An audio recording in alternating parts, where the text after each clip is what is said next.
Et bonsoir à tous, bonsoir à toutes, bienvenue pour un nouveau Balance ta science. C'est la rentrée, mesdames et messieurs, nous sommes le lundi 6 septembre 2021. J'espère que vous allez bien, que vous avez passé une très bonne journée et aussi un très bon mois d'août, puisque finalement ça a été un mois calme pour ce qui concerne les Balance ta science. On a fait une petite pause estivale, évidemment, pour se reposer et puis un peu pour se remettre les idées en place et pour avoir un petit peu le temps aussi de trouver les invités à droite à gauche et se faire plaisir sur les thématiques de la nouvelle saison. On peut parler de saison hein, si on est vraiment très pro et qu'on veut faire les choses correctement. On n'a qu'à dire qu'on rentre dans la saison 2 de Balance ta science avec plein de nouveaux invités hauts en couleur et en sujet de thématiques des plus intéressants. Vous allez voir, vous allez découvrir tout ça au fur et à mesure des semaines. J'espère qu'en tout cas vous avez passé un bon mois d'août et que là la rentrée se passe aussi bien pour vous, quel que soit votre métier, que vous soyez dans les études ou dans le travail ou même au chômage ou que sais-je, dans des situations autres. J'espère que dans votre vie tout se déroule à merveille. Enfin, la saison 2 de Novi Fishers, effectivement, c'est le retour, le grand retour. En tout cas, merci d'être aussi nombreux pour cette reprise. On est déjà quasiment une trentaine, ça fait plaisir. Je vois que vous êtes nombreux dans le chat à être arrivés à laisser des petits messages, donc je remercie Glubule, Better Life, Homme Sans, Mandrake, Solovins, Doc Pepper, 2020, Solid Seb, vous êtes vachement nombreux, hein, Arcanidé, Marienout, Lulina, que j'ai pas vu depuis un petit moment, ça fait plaisir de te revoir, et Nembaduk. Je remercie tout particulièrement une personne, c'est évidemment Suro Noir qui s'est abonné en fait pendant le waiting screen, donc c'était vraiment une très belle surprise. Merci énormément Suro Noir, c'est ton 9e mois et en tant que nouvel élément, tu gagnes du coup un proton supplémentaire. Tu étais à 8 protons, tu passes maintenant à 9 et donc tu deviens le Fluor. Bienvenue, le Fluor, tu gagnes un nouveau badge, un badge jaune, telle est la couleur du difluor quand il est concentré concentré dans l'air tout simplement. Et ben merci énormément, merci pour ton soutien, merci pour ton sub. Je vois aussi que vous avez été nombreux à contribuer pour l'objectif de point de chaîne. Effectivement, c'est très important, merci à tous. Je vous encourage, pour ceux qui ne savent pas de quoi je parle, à contribuer à l'objectif, la cagnotte de points de chaîne, c'est une cagnotte globale. Vous pouvez mettre des points de chaîne pour permettre de faire augmenter le pourcentage de cette cagnotte. Actuellement, on est à combien ? On est à 65, c'est quand même pas mal. Mais voilà, ça monte doucement, mais sûrement. C'est grâce à vous. N'hésitez pas à contribuer. Pour ceux qui auraient oublié, vous pouvez le faire à chaque stream. Vous pouvez mettre jusqu'à 2000 points de chaîne. C'est une cagnotte globale. Voilà, les points de chaîne, ça s'obtient simplement en regardant des streams. Ce n'est pas du vrai argent qu'il faut investir. Voilà, c'est juste une manière pour vous de soutenir aussi le stream. C'est en dépensant ces petits points qui sont que vous pouvez obtenir gratuitement juste en regardant. Donc voilà, je le rappelle, n'hésitez pas à dépenser les points là-dessus. Voilà, saison 2, épisode 1, effectivement. Bonne nouvelle saison de Vulga. Merci beaucoup, FL Reptile. Et bonsoir à Sinerta qui vient de nous rejoindre. Sinerta, pour ceux qui ne savent pas, eh bien, c'est une nouvelle modératrice qui est arrivée il y a quelques temps sur la chaîne, qui nous fait le plaisir d'être là pour animer un petit peu le chat et modérer. Alors après, je sais que vous, dans le chat, vous êtes tous autant que vous êtes des merveilleux viewers qui en général sont très très calmes. Mais il peut y avoir de temps en temps des petites dérives. Heureusement, nous sommes bien protégés avec les modérateurs présents. Et voilà, finalement, je suis moi-même très content de reprendre ce soir les Balances ta science. Vous l'avez vu, le thème de ce soir, on va s'intéresser au milieu hospitalier, au système de santé plus généralement, et on va voir justement comment la science, et plus particulièrement les mathématiques, peuvent nous aider à améliorer tout ça. Je ne vais pas rentrer plus dans les détails parce que on va accueillir une experte qui va être là justement exprès pour nous raconter tout ça en détail, ça va être super intéressant. Mais en attendant, je voulais vous remercier déjà tous les viewers d'être présents pour cette reprise. Je voulais aussi remercier la modération d'être là. Je voulais aussi vous tenir au courant d'un petit challenge qui existe. J'ai parlé des points de chaîne, mais ce qu'il faut souligner également, c'est l'existence d'un but en follow, et je remercie le raton laveur de la Clio, incroyable nom de viewer, merci à toi. Justement, en parlant de toi, mon très cher raton laveur, grâce à toi, on progresse dans l'objectif de follow qui est de 5000 si on arrive à 5000, mesdames et messieurs, écoutez bien, si on arrive à 5000 follow avant le 1er octobre, ce qui est théoriquement impossible puisque en moyenne je gagne plutôt une centaine de followers par mois et pas 1000. Mais si il advient que par le miracle du hasard et de la vie, finalement nous arrivons à ce cap de 5000, eh bien je vous promets un hot tub scientifique. Donc un hot tub, donc moi tout simplement en maillot de bain dans une piscine d'appartement en train de vous parler de science et plus particulièrement de notions liées à l'eau, à la physique et à la chimie de l'eau. Donc voilà, c'est un petit peu le pari que je vous propose de réaliser. Je pense que ça ne se réalisera pas, très franchement, puisque de toute façon, ce n'est pas du tout des statistiques habituelles. Il faudrait évidemment que je me fasse PL par des gros streamers pour que ça finisse par arriver. Voilà, ça c'était le petite parenthèse. On ne sait jamais si vous avez envie de soutenir la chaîne d'une manière ou d'une autre. Alors il y a les subs comme a fait sur Au Noir, mais une autre manière aussi de soutenir, si vous n'avez pas forcément les moyens financiers, eh bien, c'est de parler de la chaîne autour de vous, éventuellement eh bien, la recommander quand certaines personnes vous demandent des recommandations de chaîne, ça peut vachement aider. Et parler éventuellement aussi du challenge spécial 5000 followers, si vous voulez voir cet événement arriver. Merci beaucoup Sinarta, merci pour le host, merci pour ton soutien. Sinon, pour ceux qui ne connaissent pas, rapidement, je vais présenter la chaîne. J'aurais dû commencer par là d'ailleurs. Tout ce qu'on prend, c'est une chaîne de vulgarisation scientifique qui propose différents types de formats. Les lundis, c'est les Balance ta science, où on invite justement un expert ou une experte venir parler d'un sujet. Alors, ce n'est pas un monologue, en fait, c'est plus un échange, une discussion, voire une interview, où on essaye d'en apprendre plus à propos d'un sujet particulier.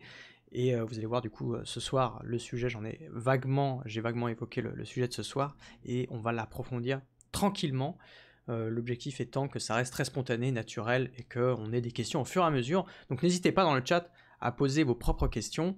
Moi je vais en avoir aussi naturellement au fur et à mesure de la discussion, mais voilà, l'objectif c'est de rester un stream interactif où chacun peut apprendre des choses. Et donc franchement n'hésitez pas à y aller dans le chat, que ce soit pour poser des questions ou faire un petit peu d'animation ou faire des blagues. Voilà, vous serez toujours les bienvenus pour participer à l'ambiance du stream. Voilà, je pense qu'on a fait à peu près le tour. Sinon, avant qu'on passe au sujet, je voudrais parler de PogScience, évidemment, l'incroyable serveur Discord PogScience, qui rassemble une quinzaine de vulgarisateurs qui vous proposent des lives sur Twitch de différents domaines. Vous avez pas seulement des sciences dures, entre guillemets, comme de la physique, chimie, astronomie, etc. Mais vous avez aussi des sciences plus douces, ou alors des humanités, on peut dire comme ça, avec des disciplines comme la littérature, avec Professeur Cloto, de la couture, avec Kathleen Fabrique, ou même de la culture autour des musées, avec Sabine Padelou. Plein de choses très différentes. Vous avez aussi des choses qu'on retrouve un peu plus sur Twitch, comme de l'informatique. Vous avez des chaînes pluridisciplinaires comme la mienne. Voilà, bref, un panel de chaînes très intéressantes, très différentes, qui vous proposent des contenus variés. Donc très franchement, n'hésitez pas à y aller, parce que vous trouverez forcément un stream à votre goût, un streamer qui vous parle, aussi bien par sa discipline que par sa personnalité finalement. Donc voilà, je vous recommande beaucoup vraiment de faire un tour là-bas si vous n'y êtes pas déjà. Sinon, l'autre chose, c'est que depuis quelques semaines, pour ceux qui n'avaient pas suivi, j'ai mon propre serveur Discord aussi de la chaîne, tout ce qu'on prend, où on prend plus le temps de discuter des différentes émissions, des différents projets que je peux avoir. On échange beaucoup pour essayer aussi d'améliorer la chaîne au global. Moi, j'aime beaucoup interagir avec vous pour avoir vos retours et pour développer un peu aussi ma propre communauté et voir ce qu'on peut arriver à faire à plusieurs. L'objectif étant qu'on arrive à faire progresser cette chaîne aussi bien d'un point de vue qualité que quantité, j'ai envie de vous dire. Donc voilà. PogScience égale diversité, c'est trop cool. Exactement comme dit FL Reptile, c'est important qu'on garde justement une grande diversité dans notre collectif. Et oui, si vous avez envie de clipper des moments les plus what the fuck ou intéressants, n'hésitez pas. Surtout que peut-être ça va arriver ce soir, on ne sait pas. Vous savez, c'est ça Twitch, c'est l'happening, c'est l'improvisation. Ça aurait été le feu de vous avoir tous comme prof d'école. Et ben, Solid Sem, merci beaucoup pour ton message. Et c'est vrai que dans PogScience, on a des vulgarisateurs de talent. Donc voilà. Vous avez directement des retours des viewers à propos du collectif, donc n'hésitez pas, franchement, foncez. Et voilà, je pense qu'on a fait un bon tour. Je pense qu'on a fait un bon tour. Mesdames et messieurs, il est temps qu'on aborde le sujet de ce soir.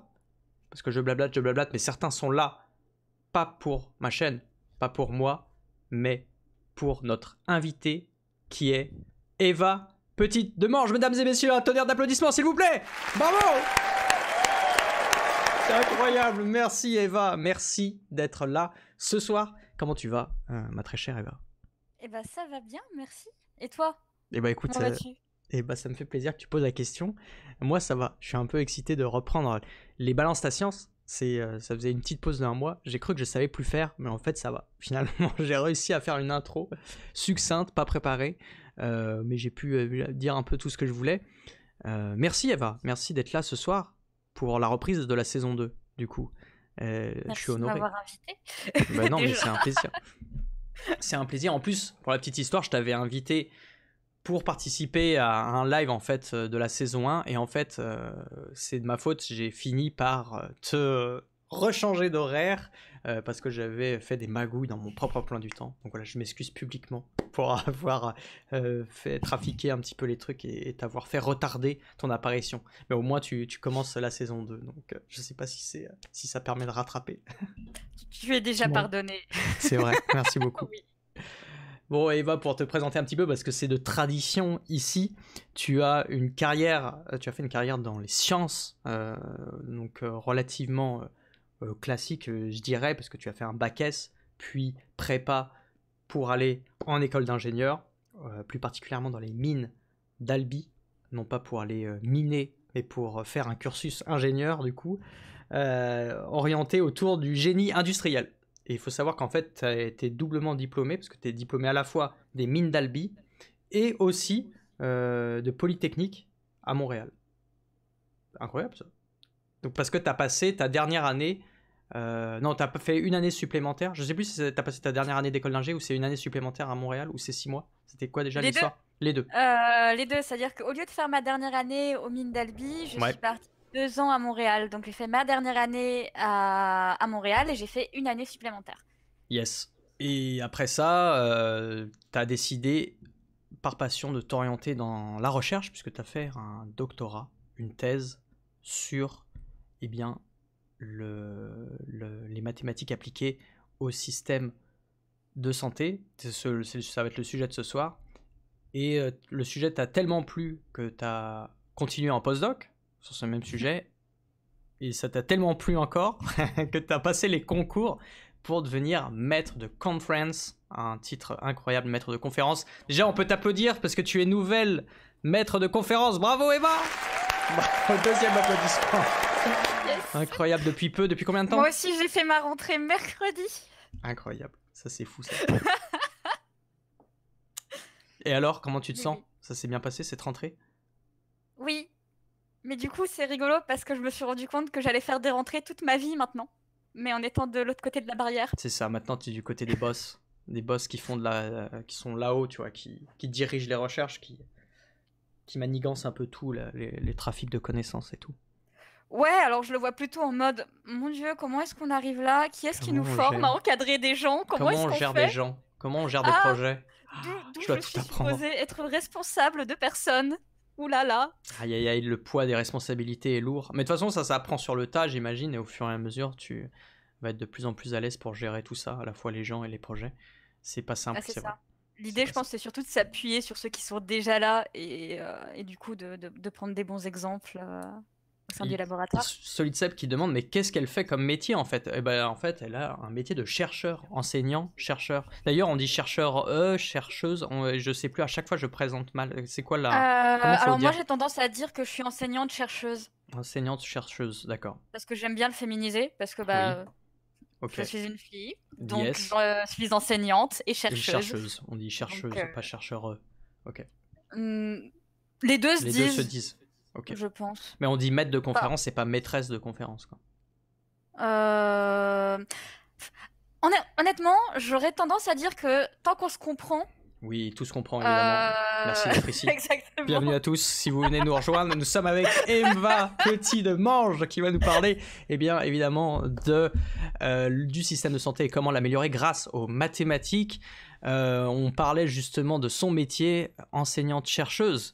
Donc elle fait à la fois, pour expliquer à Solid Seb, de la recherche dans la discipline dont on va évoquer ce soir, donc ne t'inquiète pas.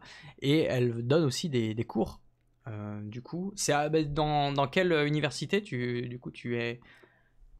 Du coup, je donne des cours à l'IMT Minalbi, donc je donne des Minalbi. cours à des ingénieurs entre la première et la troisième année, donc un équivalent entre la L3 et la M2.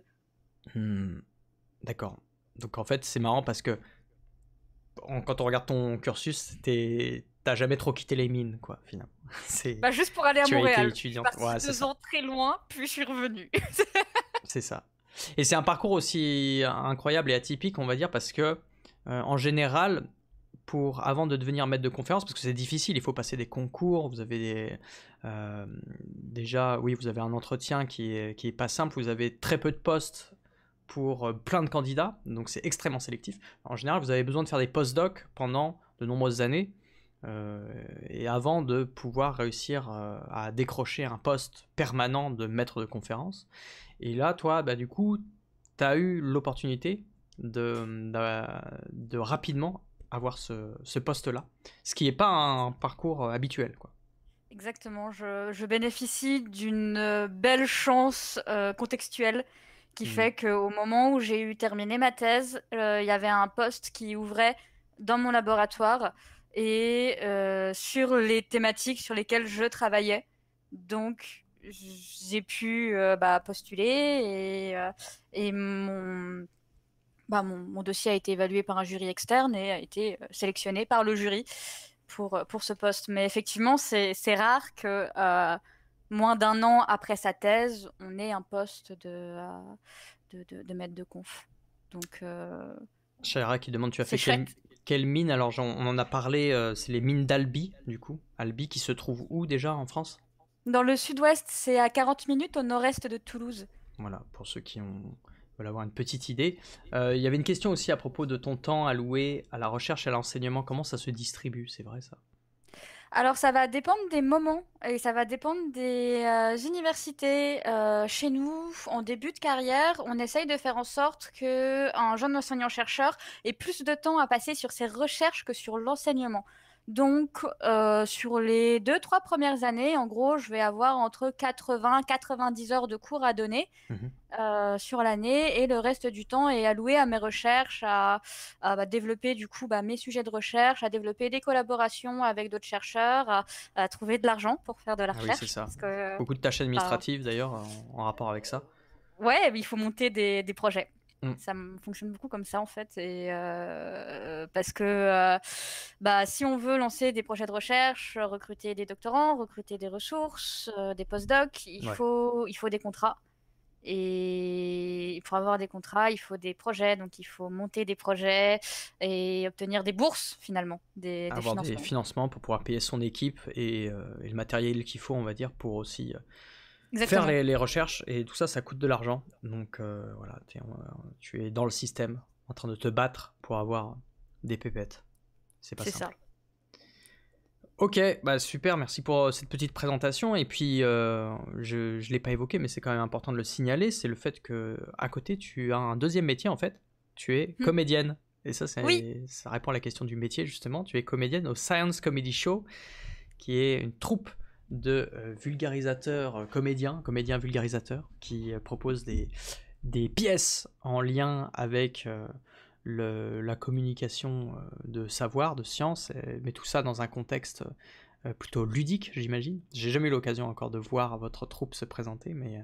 On joue sur plusieurs tableaux, on a du drôle et on a aussi du plus cinglant, parce qu'on a notre saison 2 qui est le Dark Science Show, où là c'est un peu à l'image de Black Mirror, où en gros on prend des choses et on les pousse à l'extrême, mais à l'extrême qui fait un peu grincer des dents, pour venir forcer les gens à se poser des questions et à se questionner.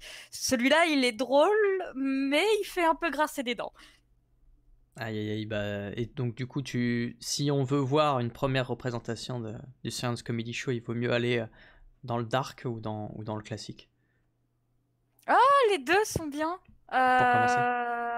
Je pense que la première saison, en fait, on a une saison 1 qui est le Science Comedy Show, qui est du stand-up scientifique. Où donc là, on joue dans les théâtres et chaque comédien, comédienne passe et donc du coup va avoir un ensemble de sketchs qui vont venir traiter de matières scientifiques. Parce qu'on a la particularité de tous et toutes être docteurs dans des domaines différents. Donc on a autant des docteurs en droit que des docteurs en logistique, que des docteurs en gastro-entérologie, en éthologie. Et donc, on vient tous parler de nos spécialités et de la recherche de manière générale. Donc ça, c'est un spectacle qui est très accessible parce que c'est des petits sketchs, ça va vite, c'est rythmé, c'est drôle. Et même si on n'aime pas le théâtre et qu'on est un peu frileux du théâtre, ça permet de mettre un premier pas dedans. Ok. Et d'être happé par cette chose merveilleuse qu'est le théâtre. Mais oui, c'est formidable. C'est vrai que Et de se dire après, ah ouais, je veux voir la saison 2. Et ouais, non, mais je trouve que ça se concilie bien avec la vulgarisation, le théâtre. Enfin, c'est une forme de communication, c'est une forme d'art qui finalement s'allie bien, puisque c'est utiliser, être sur scène, c'est une manière de toucher un public et de donc corréler ça, enfin concilier ça avec la vulgarisation, essayer de faire passer des messages. Je trouve que c'est un outil assez puissant. Donc ouais, moi j'aimerais bien à l'occasion faire en sorte de voir une de vos représentations. Je pense que ça serait exceptionnel. Eh bien, Vous êtes on va intervenir pour la Fête de la Science à Toulouse en théâtre de rue théâtre au Quai des Savoirs. Donc, ce sera le 24 septembre. On sera le 25 septembre à Perpignan, en théâtre de rue également. Et vous êtes combien dans la troupe? Alors, on est plus d'une vingtaine maintenant. Et en fait, on est dispatchés un peu partout en France, de manière à pouvoir intervenir dans des zones différentes. Et tout le monde n'est pas là tout le temps. Et ce qui amène une grande diversité. Donc c'est très rigolo parce qu'on a des spectacles Lego. Parce que nos spectacles changent en fonction des gens qui sont là ou pas. Donc on peut venir à deux spectacles d'affilée. On n'aura pas forcément le même spectacle parce qu'il n'y aura pas forcément les mêmes personnes. Ouais, d'accord. Donc vous n'aurez pas forcément la même histoire qui sera racontée tout au long de la soirée. C'est cool ça. Et il y a on peut voir une partie des rediffusions sur YouTube par exemple. Enfin, je veux dire, c'est filmé ou pas du tout les scènes? Est-ce qu'on peut voir des démonstrations quelque part? On n'a pas de contenu filmé en revanche et on commence à gérer notre communication comme on peut. Du coup, on va bientôt avoir un site internet qu'on va lancer. Du coup, mais on est présent sur les réseaux sociaux, sur Instagram, Facebook, Twitter, de Science Comedy Show. Et bientôt, on a un site internet. Et donc, vous entendrez parler de nous. Bon, on entend déjà souvent parler de vous en vrai. Hein. Pour moi, c'est pas la première fois que j'en entends parler en plus, parce que c'est pas la première fois que je reçois une personne du Science Comedy Show. Donc j'en entends de plus en plus parler et j'ai l'impression que ça gagne, ça prend une certaine ampleur. Donc, ce qui est rigolo, c'est que deux de tes dernières invités sont maintenant du Science Comedy Show. Donc a posteriori. Ouais, c'est fou, ça. En fait, tous ceux qui passent par cette chaîne finissent peut-être ont plus de chances de devenir comédien. On va venir recruter par chez toi en fait. C'est ça. Il y a une bonne liste là, si tu veux. Il y a de quoi faire. Il y a un vivier. Il y a un vivier peut-être. Un trafic en fait. Je fais du trafic de comédiens sans le savoir, c'est fou ça. Bon, mesdames et messieurs, on va commencer je pense. Si toi tu te sens prête Eva, est-ce que t'es ready? Allez. Alors, c'est quoi ce titre là déjà? Allô docteur, j'ai mal au SAMU, c'est compliqué. C'est toi, tu m'as dit, je vais mettre ce titre là. Après, j'ai regardé ton MT180 du coup, et je me suis dit, ah mais oui d'accord, c'est ça le lien. Mais peut-être que pour certaines personnes, ça reste assez ambigu. De quoi on parle, pourquoi on aurait mal à notre SAMU? Déjà, quel est le lien? Qu'est-ce que tu veux dire par ce titre là? Alors... Par ce titre-là, en gros, ce que je veux dire, c'est que quand nous, on est malade et qu'on va pas bien, qu'on a des symptômes, qu'on a de la fièvre, qu'on a mal au ventre, qu'on va chez le médecin pour venir évaluer nos symptômes, évaluer ça et donc avoir un diagnostic pour savoir si on est malade ou pas. Et donc de là, on va obtenir un traitement pour venir soigner cette maladie. Ouais. Mais quand il s'agit d'une organisation, une entreprise ou le SAMU, est-ce que eux, est-ce que cette entreprise peut avoir des symptômes qui vont nous dire c'est malade? Au Ouais. niveau du SAMU, les symptômes qu'on pourrait avoir, ce serait des appels qui ne sont pas décrochés, ou alors qui Ah, attendent trop longtemps avant d'être décrochés. c'est des échecs, quoi, évidemment. Bah, c'est des dysfonctionnements, en Des fait. dysfonctionnements. Et donc ça, finalement, est-ce que c'est pas des symptômes d'un dysfonctionnement? Et donc, pour ça, moi, je suis finalement, dans mon travail, le docteur du SAMU, Hmm. puisque je viens développer des méthodologies pour effectuer des diagnostics organisationnels des entreprises, des systèmes de santé, pour vérifier comment ils fonctionnent, pour déjà comprendre comment ils fonctionnent, et ensuite les aider à mieux fonctionner et à s'améliorer pour justement venir soigner ces symptômes. Et donc du coup, Mieux même pas fonctionner. juste soigner les symptômes, c'est essayer de comprendre quelle est la cause de ces symptômes pour venir agir directement à la Dessus. cause. Et empêcher que ces symptômes reviennent, euh, d'une part, et après, éventuellement, une fois qu'on est à peu près sain, optimiser encore plus le fonctionnement. Donc, t'as résumé, t'as fait MT180 là, c'est bon. Je pense qu'on peut s'arrêter là parce que t'as résumé tout le discours de ce soir. Merci à tous, mesdames et messieurs. C'était assez cool en tout cas ce discours. Mais grosso modo, le message est passé. Tu es là pour un peu réparer ou soigner. Ça dépend quelle image vous voulez avoir en fait. D'ailleurs, toi, dans ce cadre-là, en fait, tu te vois plus comme une médecin. C'est plus organique, c'est-à-dire tu te places comme un docteur, une docteur qui va soigner organiquement un système qui est malade comme un patient qui est malade parce que c'est le système hospitalier enfin, de la santé. Et alors que peut-être, enfin, il y aurait aussi cette métaphore de la personne qui répare une machine, tu vois, en dysfonctionnement. Toi, tu préfères le... Alors, ouais, je préfère l'approche du docteur qui me semble être plus humaine parce qu'on va quand même être dans un système de santé qui va prendre en compte beaucoup de variables humaines. Hmm, Parce que derrière, c'est des personnes qui vont décrocher le téléphone et qui vont ouais. prendre soin de patients. Donc, je préfère cette approche de diagnostic pour venir soigner, pour prendre en compte vraiment aussi écouter. Une grande partie de mon travail nécessite de venir écouter les experts de santé, les personnes qui décrochent, les médecins urgentistes pour comprendre comment ils travaillent et essayer de les aider. Le but du jeu pour moi, c'est pas de leur expliquer comment mieux faire Ouais, leur faire leur travail. métier, effectivement. Non, c'est ça. C'est vraiment juste de comprendre comment ils fonctionnent au niveau de l'organisation. Moi, Hmm, je vais m'intéresser au flux d'informations et au flux de données. Parce que eux, leur corps de métier, c'est le soin. Ils sont là pour soigner des gens. Et tout ce qui va être autour d'organisation, de transfert d'informations, finalement, ça, c'est ma spécialité avec le génie industriel. Et peut-être on peut les aider en travaillant ensemble à faire en sorte que ce soit plus facile pour eux de travailler et qu'ils aient plus de temps pour soigner des gens et qu'ils prennent moins de temps à faire de l'administratif, de l'organisationnel. ouais, des tâches qui sont pas essentielles pour leur tâche principale, on va dire, quoi, c'est ça. Enfin, En soi, leur éviter leur éviter de faire des tâches trop annexes, même si elles servent leur besoin principal, mais en fait se reconcentrer sur l'objectif, c'est le ce qu'on premier appelle en objectif, génie quoi. industriel des tâches à non-valeur ajoutée. Donc, Ah, c'est-à-dire que c'est des tâches qui peuvent être à diminuer, réduites, mais qui ne viennent pas servir l'objectif final. hmm. L'objectif final ici étant de soigner des personnes, de porter secours. Et donc, du coup, l'idée, c'est d'identifier dans mes suites d'activités, quand on prend un appel, quels sont les temps qui peuvent être optimisés, qui peuvent Ouais. être réduits, qui peuvent être améliorés.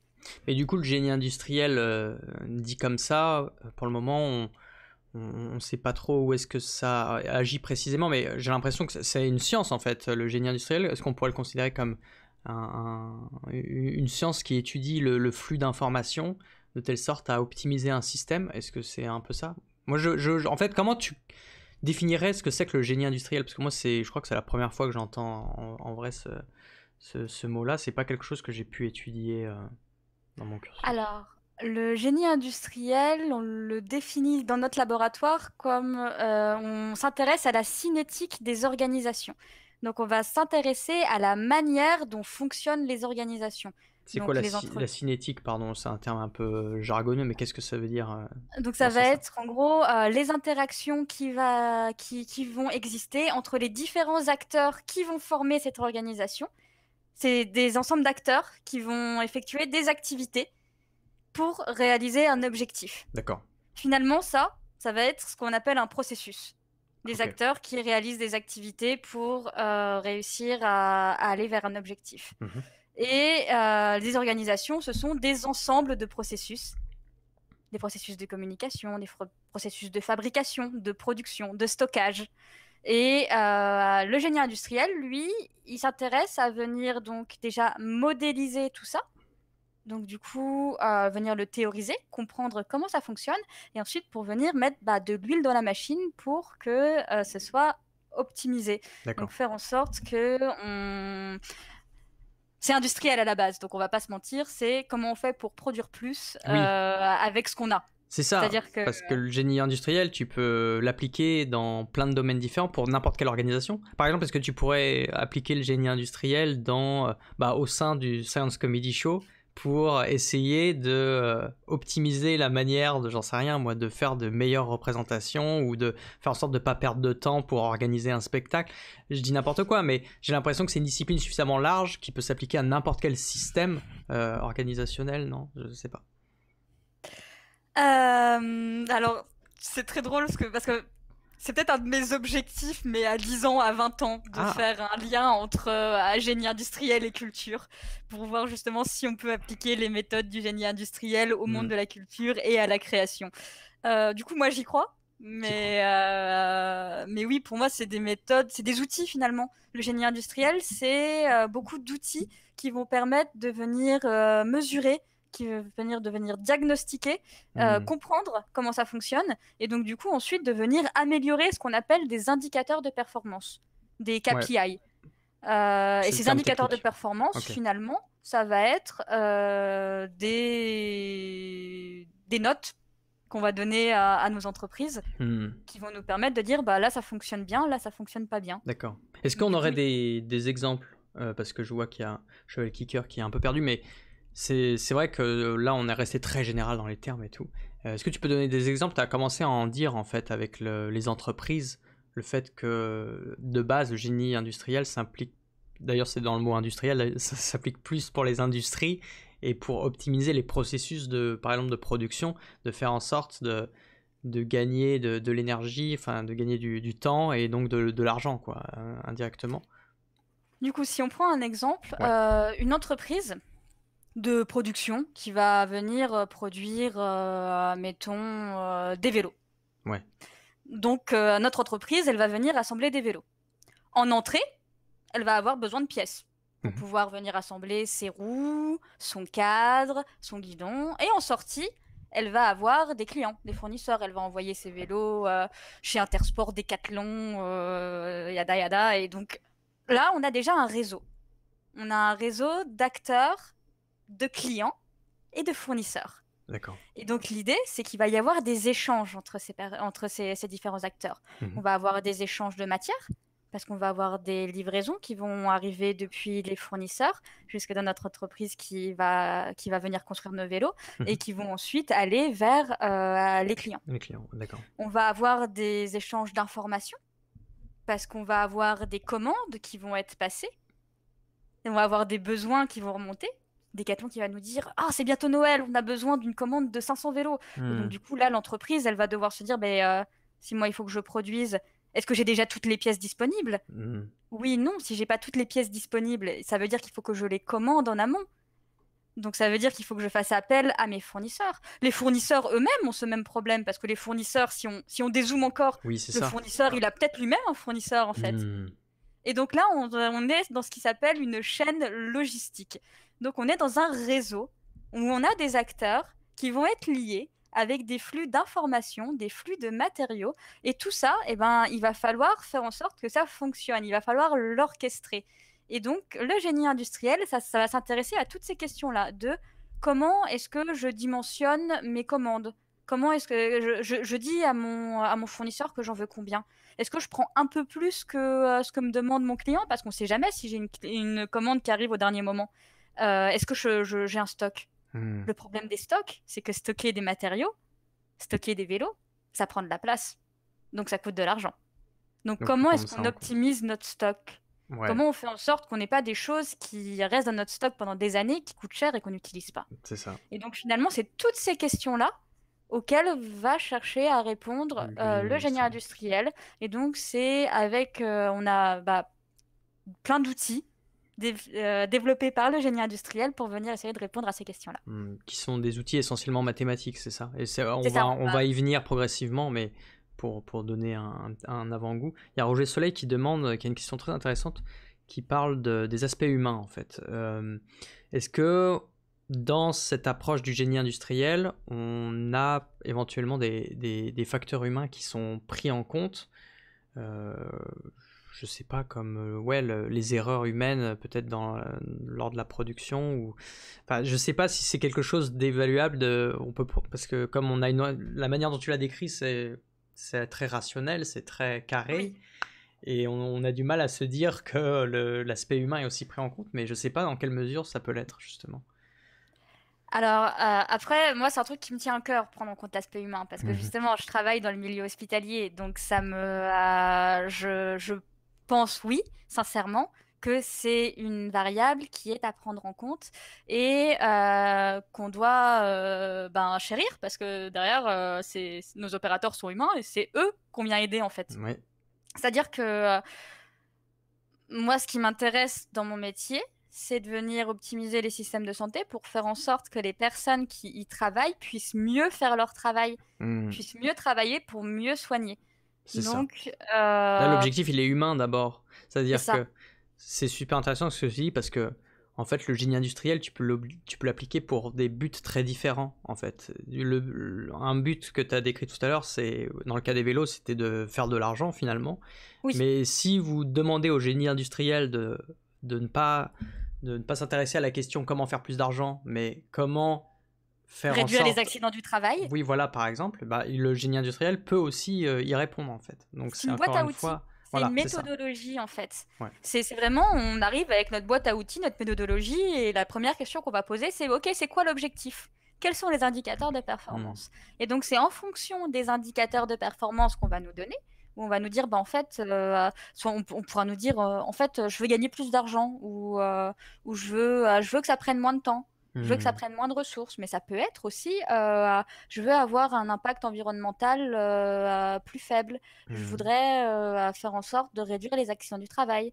Je veux faire en sorte que mes patients attendent moins quand ils arrivent aux urgences. Ouais. Je veux faire en sorte que, il y ait moins de retard dans les rendez-vous et dans les plannings au niveau des blocs opératoires.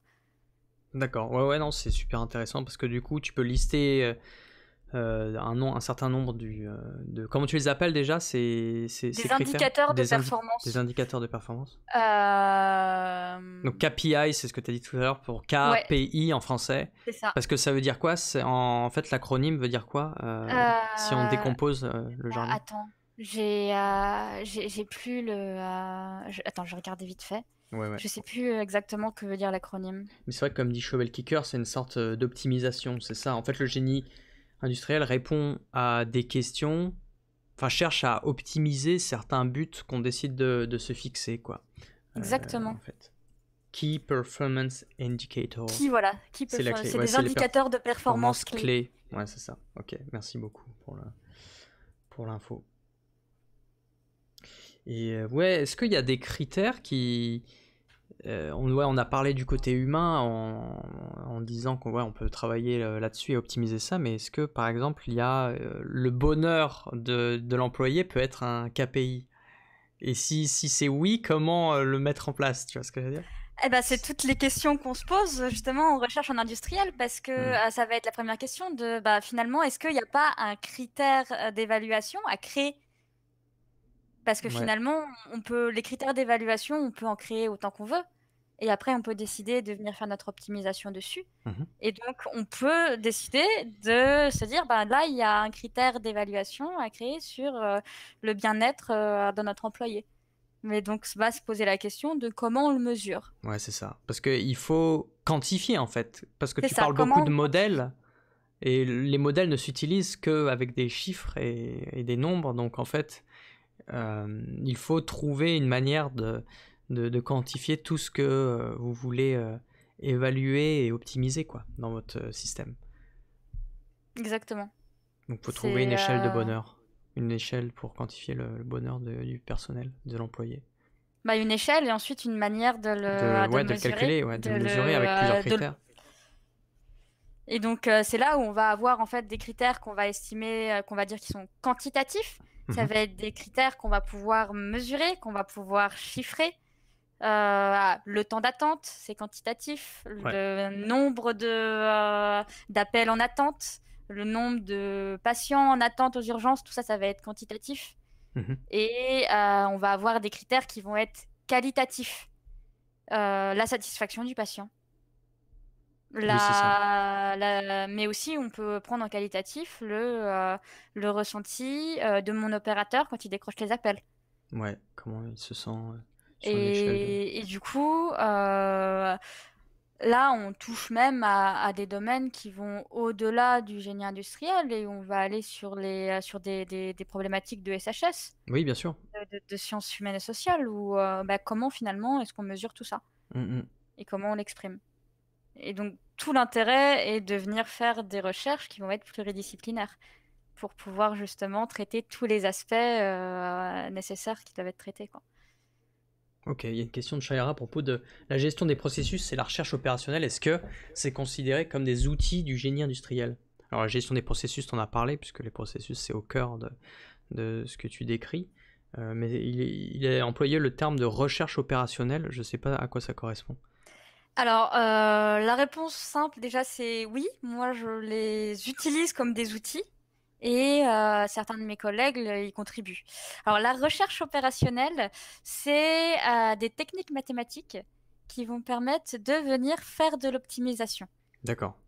Typiquement, quand on parle de tournée de véhicules, un des exemples classiques où on utilise la recherche opérationnelle pour résoudre des problèmes, c'est une tournée de véhicules. Donc, je vais toujours prendre un exemple médical, une infirmière à domicile qui doit passer chez un certain nombre de patients et par où elle passe.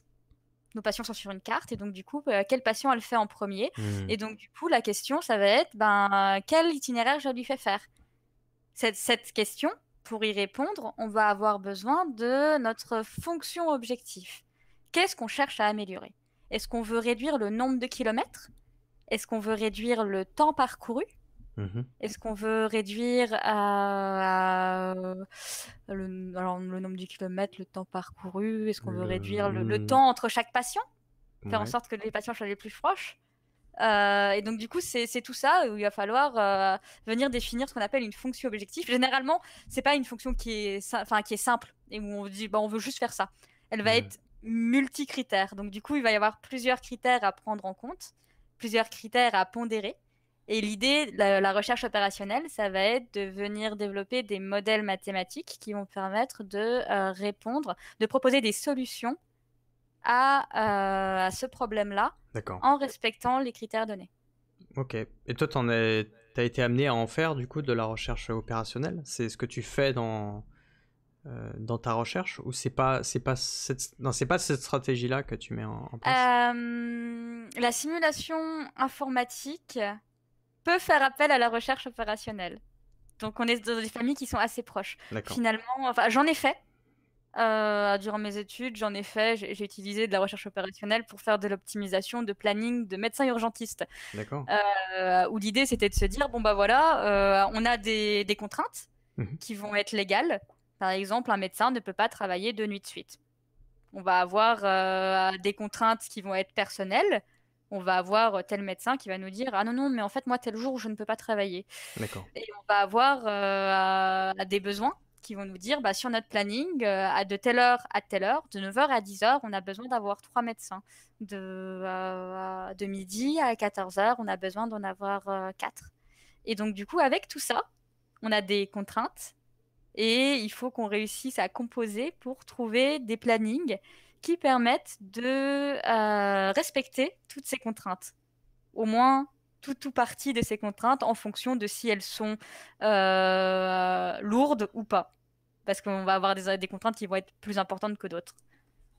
Ok, super intéressant comme réponse. Roger Soleil qui demande si la variable d'optimisation est toujours liée à la recherche de rentabilité financière. Alors c'est ce que c'est non, hein, d'après ce que tu as dit tout à l'heure. Enfin, on n'est pas toujours obligé d'aller chercher l'optimisation financière dans le cas de la santé, par exemple, ou si tu privilégies le bien-être avant le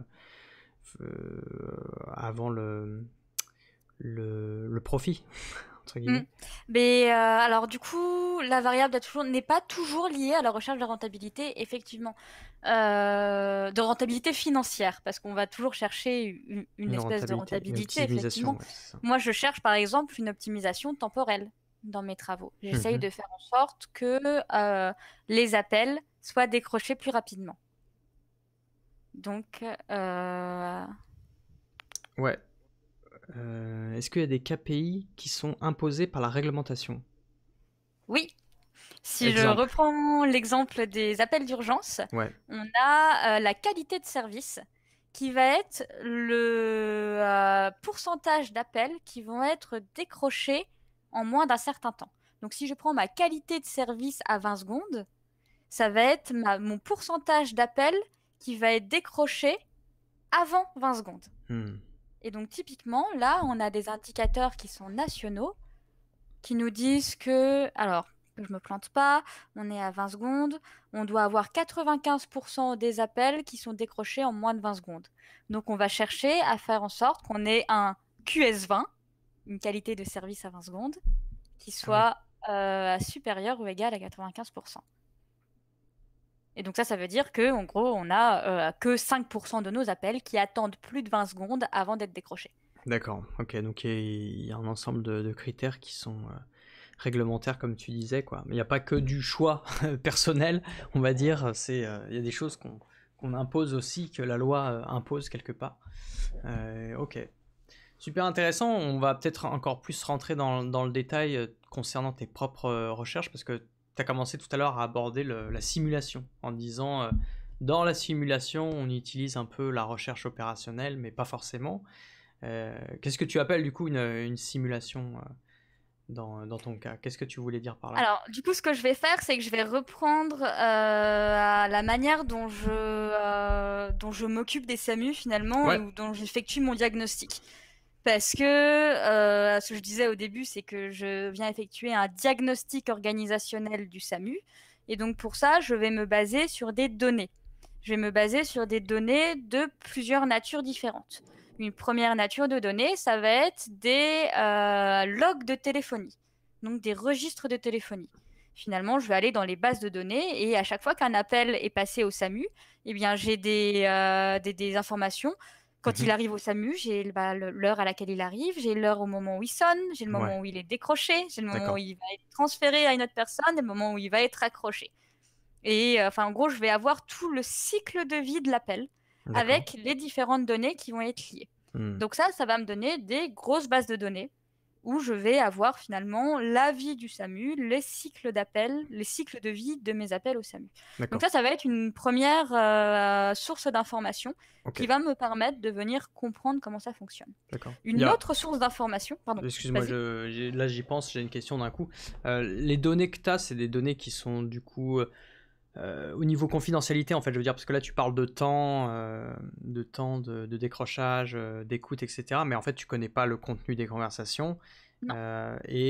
Dans quelle mesure ces données-là, elles sont accessibles? Toi, c'est parce que tu travailles en collaboration, du coup, avec le SAMU qui te donne volontiers ces données, ou c'est ça, c'est un échange de C'est vos ça, c'est-à-dire procédés? que les données nous sont rendues accessibles par le SAMU. D'accord. D'ailleurs, SAMU, vous savez tout ce que ça veut dire? Non, j'ai fait un petit récap en fait, parce que. Histoire d'être sûr qu'on ait bien tous le sigle. Donc du coup, le SAMU, c'est le service d'aide médicale urgente.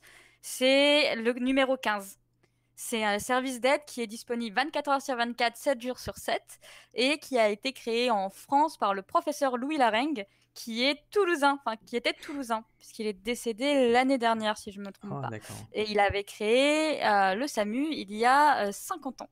Ok. Et donc, c'est en partie à lui dont on doit nos services de santé aujourd'hui, qui fait que on peut avoir un standard téléphonique et on peut avoir une aide médicale.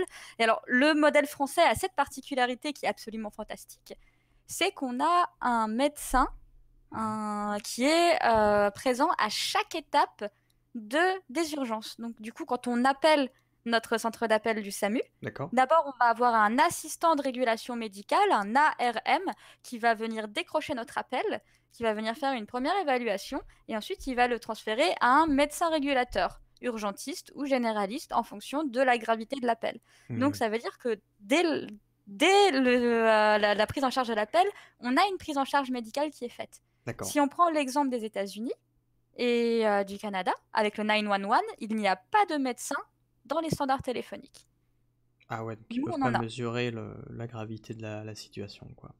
C'est ça. Donc, on a vraiment un diagnostic qui est effectué par téléphone. Et alors, moi, ça me fascine parce que on est quand même sur un cas où on demande à des médecins d'effectuer des diagnostics où ils sont avec un bandeau sur les yeux. Ils sont au téléphone. Ouais, c'est ça. Et du coup, ils sont capables, en écoutant le patient et en lui posant des questions, en faisant un interrogatoire médical, de prendre des décisions médicales. Ces gens-là, moi, ils me fascinent. Ouais, Je ouais, trouve c'est ça, fou. leur travail est Talentueux. incroyable.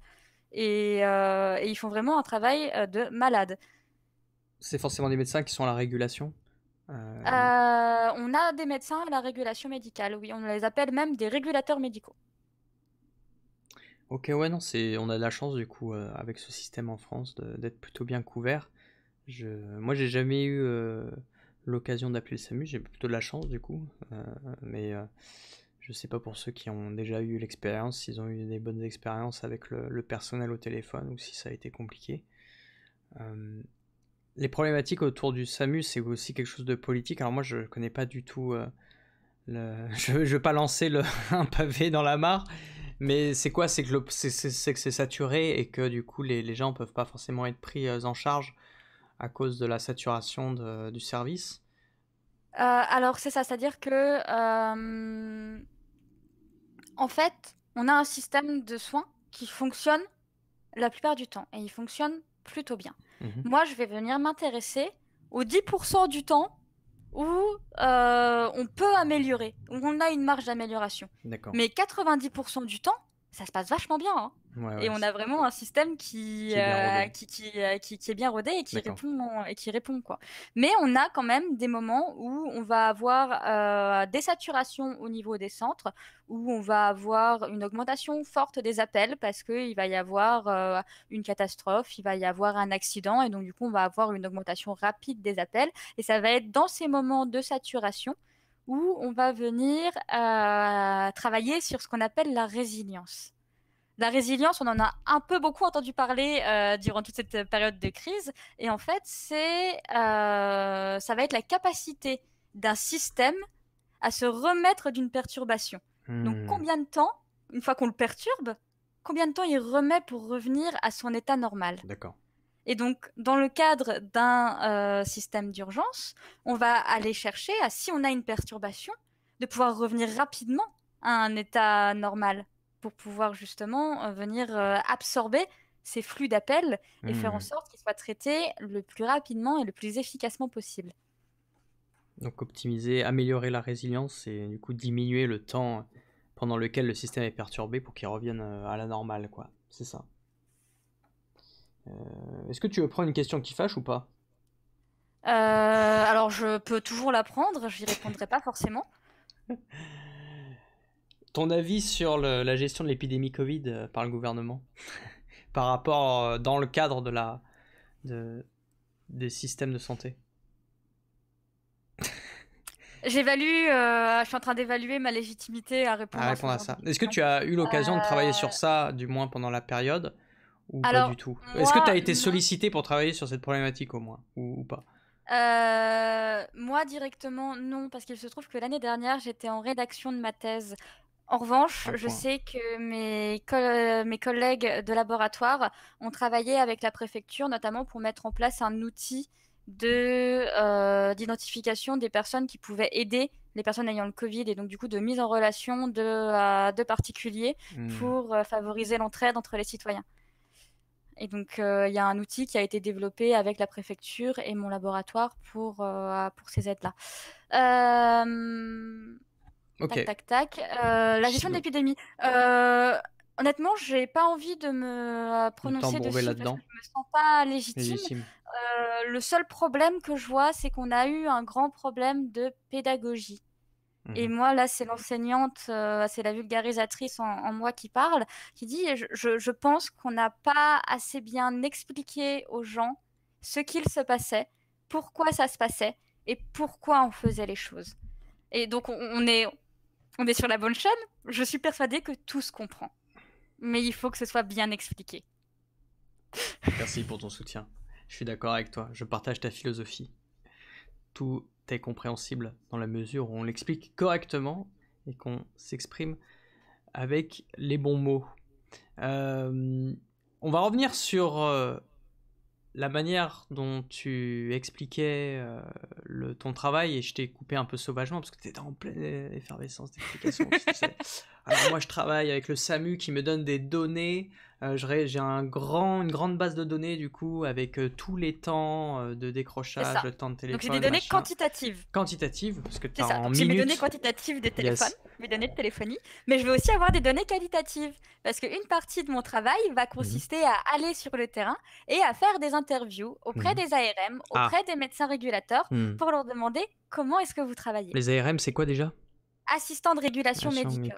C'est ceux qui décrochent le téléphone, c'est eux qui décrochent. Quand on appelle le 15, la première personne qui va décrocher, ça va être une ARM. D'accord. Et donc eux, leur travail, ça va être de venir localiser l'appel, identifier la victime, faire une rapide évaluation de la gravité pour pouvoir envoyer l'appel vers la bonne ressource ensuite. Donc un médecin régulateur urgentiste si on est sur de l'urgence, ou un médecin généraliste si on est sur de la médecine générale. Ok, ça marche. Donc ils ont un travail qui est extrêmement important.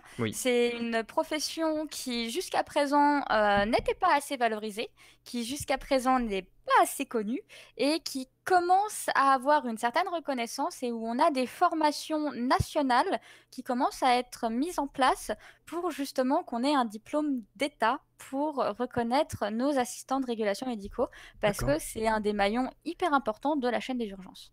Ok, c'est fou, merci pour l'info. Et du coup, t'es allé les voir directement, eux, les vrais humains, en chair et en os. T'étais pas devant un tableau Excel géant pour une fois. En fait, on t'a. D'ailleurs, Excel, j'imagine, c'est pas vraiment ton outil pour faire des bases de données. Dans l'idéal, j'essaie d'éviter Excel. Juste par curiosité comme ça, même si forcément ça ne parlera pas à tout le monde, mais c'est quoi en gros informatiquement ce que tu utilises? C'est des logiciels spécialisés pour faire des modélisations? Du Python, donc de la programmation. Je fais de la programmation avec Python pour tout ce qui va être donné. Et ensuite, au niveau de la simulation, là, je vais avoir des logiciels. Et de plus en plus, j'essaye de me former pour aller sur de la programmation. Et donc, du coup, pouvoir faire ma simulation directement en programmation, en fait. D'accord, ok. Oui, tu as des logiciels qui peuvent t'aider à ne pas avoir besoin de tout programmer pour pouvoir lancer la simulation. Au niveau de la simulation. En gros, tu cliques sur Play et c'est bon, quoi. Tu rentres tes petites données, tu appuies sur Play. Bah, t'as des boîtes, en fait, tu vas construire ton modèle avec, donc, du coup, tes machines, tes stocks. Un peu comme LabVIEW, non? Il n'y a pas LabVIEW qui fait ça? Un peu comme Satisfactory. Ah, ça doit parler à des gens du chat, ça. Aux gamers. Réveillez-vous, les gamers, on parle de vous, là. Finalement, c'est un peu ça. Factorio, c'est un super bon exemple de logiciel de simulation. Les gens qui jouent à des jeux où il faut travailler dedans, là. Des jeux où il faut faire des usines et de la prod, là. C'est vous, là. Et ça, c'est génial. C'est des outils de gestion de production qui sont fantastiques. Moi, j'ai vraiment un rêve. Enfin, du coup, ça va être ma première année où je vais donner des cours en tant que maître de conf. Avant, j'étais donné des cours en tant que doctorante. Et on donne un cours de gestion de production. On est en train de le refaire avec un de mes collègues, et on a très envie de pouvoir utiliser Satisfactory ou Factorio dans ce cours pour permettre à nos étudiants ingénieurs, à nos élèves ingénieurs de se rendre compte vraiment ce que c'est de gérer une chaîne de prod. Et donc, du coup, d'utiliser des outils qui sont un peu ludiques pour justement les projeter là-dedans et leur dire « Hey, regarde, Regardez comme c'est compliqué. Enfin, comme ça peut être il y a de la compliqué. difficulté. C'est ça, il y a du challenge. Aïe, aïe, aïe, je me reconnais bien en tant qu'ingé, là, à aimer faire ce genre de truc, en fait. Alors, ces gens, parce qu'on fait des parenthèses dans les parenthèses, tu les rencontres. » C'est ça. Donc ces gens, je les rencontre, je Tu vais leur sur demandes, place et tu leur donc demandes là, comment je ça va. leur pose des questions sur comment ils fonctionnent. En gros, Mhm. j'essaye de... je leur demande de m'expliquer comment ils font leur métier, quoi. Et donc moi, je suis là pour les écouter et comprendre. Et donc du coup, je suis là pour venir modéliser. Mais comment tu modélises leur métier, en fait? Enfin, qu'est-ce que tu as... Quelles informations ils te donnent, par exemple, qui vont te servir pour ton modèle, exactement? T'as un Donc exemple? là, l'idée, moi, je vais aller chercher les enchaînements d'activités. Donc je vais leur Qu'est-ce que demander, ça veut en fait, quand un appel arrive, vous faites Ouais. quoi? Ouais. Et donc, du coup, il me dit, en fait, quand un appel arrive, d'abord, je vais poser des questions pour identifier la personne. Donc, du coup, moi, je dessine une boîte. Ou alors, je mets un post-it avec identifier la personne. Enfin, du coup, après, vous faites quoi? Une fois que vous avez identifié la personne, je lui demande le lieu où elle est, où est-ce qu'elle se trouve. Et donc, du coup, alors, d'habitude, le lieu, d'ailleurs, est dans en amont. l'identification. C'est une des Non. premières, Ah bon, il pour dit que ça. vous sachiez, si vous appelez le 15, donnez votre nom, votre prénom, votre numéro de téléphone pour qu'on puisse vérifier que c'est le bon et qu'on puisse vous rejoindre si jamais ça coupe. Et ensuite, donnez votre localisation. Bon conseil, ça. Ça, vous pouvez clipper, par exemple. C'est pas un clip drôle, mais c'est un clip utile. Donc, voilà. Si jamais on aura besoin. Identification, localisation et explication. En gros, pourquoi est-ce que vous nous appelez? Donc, quelle est la gravité? Et donc là, il m'explique, en gros, dans quel ordre est-ce qu'ils travaillent? Et donc, du coup, quelles sont les activités qu'ils effectuent? Et une fois qu'ils ont fait ça, je leur demande, du coup, après, vous avez fait quoi? Après, ça dépend. Ça va dépendre de la gravité de mon appel. Est-ce que mon appel, c'est une urgence vitale? Est-ce que c'est un arrêt cardiaque?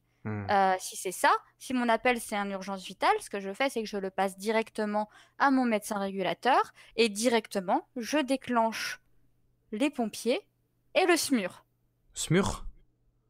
C'est quoi? Oui. C'est un petit Service personnage mobile de... d'urgence et de réanimation. Je crois que c'était une autre mascotte de Star Wars, ça, mais non. Et non, c'est le service d'ambulance du SAMU. Donc c'est le service mobile d'urgence et de réanimation. D'ailleurs, le SMUR existait avant le SAMU.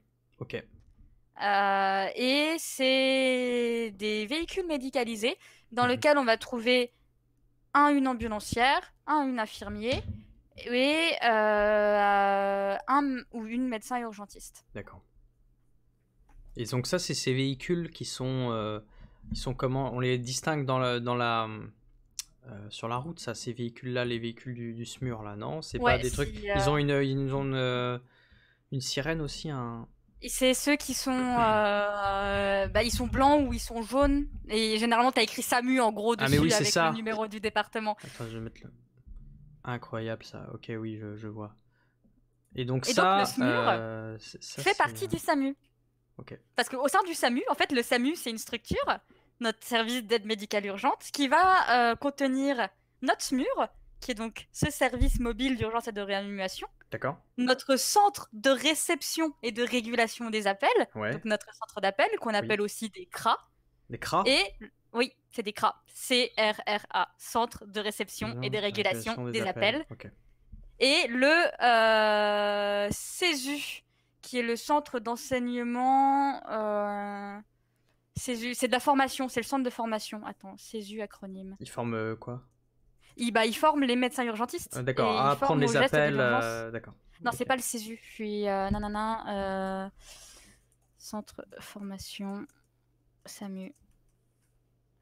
Il y a un Roger centre d'enseignement des soins d'urgence. CESU. C'est bien ça. Il y a Roger qui demande... Du coup, c'est de la formation, parce qu'il y a de la formation continue. Ouais. Faut toujours être formé. Oui, bien sûr. Et donc, ça, en fait, ça va être les grandes entités qui vont composer notre SAMU. D'accord. Donc, quand on appelle le SAMU, quand on appelle le 15, notre appel arrive d'abord au CRA. Et si on est sur de la médecine urgente, on va avoir un SMUR qui va être déclenché pour aller sur place. Donc, notre SMUR, il va partir. Il va aller sur place, il va aller secourir le patient. Et là, on a du coup un médecin urgentiste sur place, on a un médecin urgentiste qui suit quand même l'intervention dans notre centre d'appel. Et notre médecin urgentiste sur place, lui, il va faire des appels bilan. Donc du coup, on va avoir des appels qui vont revenir au centre pour dire, bon bah voilà, quel est l'état de la situation? Est-ce qu'on a besoin de plus de ressources? Et donc on va avoir finalement une boucle qui va être faite. Et bah, discuter avec le personnel du SAMU, c'est venir comprendre tout ce qui se passe dans ces moments-là, en fait. Et donc venir modéliser chacune des étapes de la prise en charge d'un appel d'urgence. En faisant, voilà, en comprenant du coup cette boucle qui décrit le système. Donc ouais, après tu en as une compréhension vraiment détaillée quoi, de l'ensemble du système et comment ça marche et du flux d'informations qui passe entre les différents acteurs. C'est ça. Roger Soleil demandait s'il y avait une valeur ajoutée, une pression particulière du fait de travailler pour un milieu aussi important et sensible que la santé. Probablement, oui. Alors la valeur ajoutée, clairement, moi je fais ce métier, c'est-à-dire que très tôt, dans mon cursus ingénieur, j'ai voulu travailler dans le domaine de la santé. C'est-à-dire qu'en fait, à la base, je voulais pas du tout faire de la recherche et je voulais pas faire du génie industriel. Quand je suis arrivée en école d'ingénieur, moi, je voulais faire du bâtiment à énergie positive et je voulais aller travailler pour l'environnement, pour l'énergie, parce que mon moteur dans la vie a toujours été de me rendre utile et de faire en sorte d'être utile à la société et d'avoir un truc qui fasse ça, qui ait du sens. Enfin, j'ai besoin de donner du sens à mes compétences. Et quand je suis arrivée en école, j'ai découvert le génie industriel et je me suis rendu compte que j'avais pas vraiment d'appétence avec le fait de réduire des équations de la chaleur et que bah, finalement c'était pas forcément ce qui me plaisait le plus. Et là j'ai découvert le génie industriel et ce côté de venir améliorer ce qui existe. La société quoi.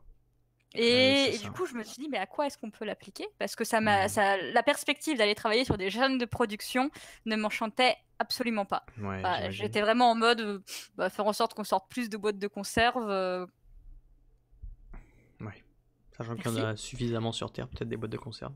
Et du coup, j'ai commencé à me dire, le domaine de la santé.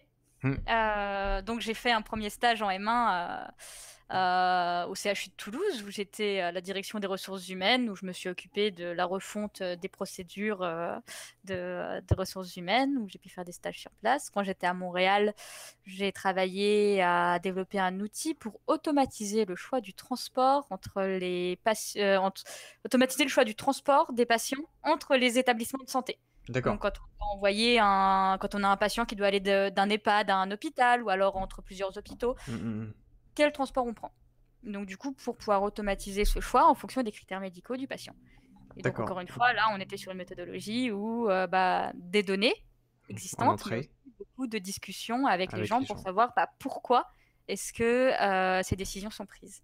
Parce qu'il y a une particularité, c'est que la plupart des décisions, les gens qui font leur travail, généralement, font très bien leur travail. Mais tout est dans leur tête. Oui, ils ont l'impression de bien travailler, mais... d'informations et de transfert de compétences, quand cette personne part, elle part avec tout ce qu'il y a dans sa tête. Et une grande partie de mon travail, c'est de faire en sorte de sortir les processus qui sont dans la tête des gens, un peu à la manière de Dumbledore avec la pancine. Moi, je sors leur processus, là. Et je les mets sur le papier pour faire en sorte de déjà de l'avoir et de dire voilà, ça c'est ce que vous m'avez dit que vous faites, c'est comme ça que vous fonctionnez, c'est la manière dont vous travaillez, c'est ce que vous m'avez dit. Et alors ça qui est rigolo, c'est que entre ce qu'ils me disent, ils me disent voilà, je travaille comme ça. Ce que je fais aussi, c'est des observations où juste je m'assois à côté d'eux, je prends des notes et je regarde comment ils travaillent. Et donc du coup je note. Ça va être bizarre de se sentir observé de cette monnaie. C'est ils sont pas naturels après, ça les gêne, ils sont. Justement, il faut réussir à toi te faire oublier en fait, et d'être vraiment dans un coin où tu te fais tout petit. Tu mets ta robe plante verte comme ça là, à côté de la plante verte, tu passes inaperçu. J'ai du maquillage et tout avec des petites fougères. Non, pas du tout. Avec un stylo en bois du coup, un crayon à papier en bois. C'est ça. Et donc du coup, en fait, entre ce qu'ils te disent, ce qu'ils font vraiment et ce qui est écrit dans les procédures, on a déjà des gaps qui existent entre chacun des modèles qu'on va avoir. Et donc l'idée, ça va être de venir juste dire aux gens, voilà, ça c'est ce que vous m'avez dit, ça c'est ce que j'ai vu, ça c'est ce qui est écrit. Est-ce que vous êtes d'accord Hmm. déjà? Et donc du coup discuter avec eux, dire ah oui non là en fait c'est vrai qu'on fait plutôt comme ça et donc du coup c'est venir vraiment bah, c'est de la modélisation, c'est venir modéliser donc leurs activités, la Ouais, c'est manière dont ça. ils le font et venir extraire ce qu'on appelle des règles métiers. Donc finalement ça va être ben pourquoi là vous prenez telle décision ou là Hmm. vous prenez une autre décision. Qu'est-ce qui va vous amener? Quels sont les critères qui vont vous amener à prendre vos décisions? Et Hmm. donc c'est tout ça qu'on va venir extraire pour après être en mesure de reproduire leur fonctionnement dans un modèle informatique. Et c'est là où ma simulation va intervenir en fait. Parce que C'est tout beau. le but du jeu pour moi, c'est de venir recréer mes centres d'appel du SAMU sur mon ordinateur. Un univers à part entière. Alors, avant qu'on s'attaque et qu'on rentre dans ce monde merveilleux qu'est la simulation informatique, je voulais reprendre 2-3 questions dans le chat que j'ai vu passer. Tu as parlé tout à l'heure du SMUR, donc c'est ce service qui contient des véhicules qui vont à destination des patients pour les aider directement là où ils sont, en mode urgence. La question de Shaira, c'était est-ce que une fois que les patients sont récupérés, ça va aux urgences ou à l'hôpital aux urgences ou pas forcément? Alors ça dépend, ça va dépendre de la décision du médecin urgentiste Ah, qui encore une est fois? dans le centre d'appel. C'est Ah bon? lui qui prend les Ah, c'est lui décisions. qui va dire vous, C'est le SMUR, celui vous allez qui le n'est pas chercher, sur vous le place ramenez. et c'est D'accord. lui qui prend des décisions en fonction des bilans des ressources qui sont sur place. Et donc là, Ah, bah, ça d'accord. va être une décision médicale. Donc c'est pas toujours le cas, ça ne va pas toujours Oui. forcément aux urgences. Parce que le SMUR va sur place, ils font un état, ils renvoient les informations à l'ARM, c'est ça? Ils renvoient l'information, donc du coup, alors les bilans Ou sont c'est pas soit forcément récupérés l'ARM? par l'ARM, soit récupérés par le médecin régulateur, ça va D'accord, dépendre des ça va centres. dépendre du... On a des D'accord, variabilités d'un ok. département à un autre, Et bon, bref, après, une décision va être prise. c'est ça. Et toi, Mais du coup, justement, pas forcément. pour reboucler avec ce que tu disais, voilà, tu essaies de comprendre d'où vient cette prise de décision en prenant en compte justement l'ensemble des acteurs qui interviennent dans cette prise de décision et leur logique à eux, comment ils Mhm. décomposent leurs actions et leurs raisonnements, quoi. Et donc en fait, tu rationalises un ensemble de comportements qui sont à la base humains d'ailleurs, mais c'est marrant parce que tu mathématises quelque chose qui, euh, qui relève parfois presque ouais, de l'humain, mais qui est quand même systématique, quoi. Enfin, c'est-à-dire qu'il y a une Après, on logique, il y va a avoir une variabilité. Ouais, Et ce qui est important à comprendre, c'est que moi, je ne viens pas travailler sur la décision médicale. oui, Je oui. ne m'intéresse pas à la manière dont Ah oui, les s'il faut choisir décisions cette médicales sont décision, oui, prises. bien sûr. Hmm. C'est pas ça sur lequel je travaille, c'est pas mon domaine. Moi, je suis absolument pas compétente là-dessus. Je suis pas du tout médecin. Et donc ça, je suis pas du tout à même d'y toucher. D'accord. Et les médecins font très bien leur travail. Moi, je Hmm. suis vraiment sur la manière dont les informations transitent entre les acteurs.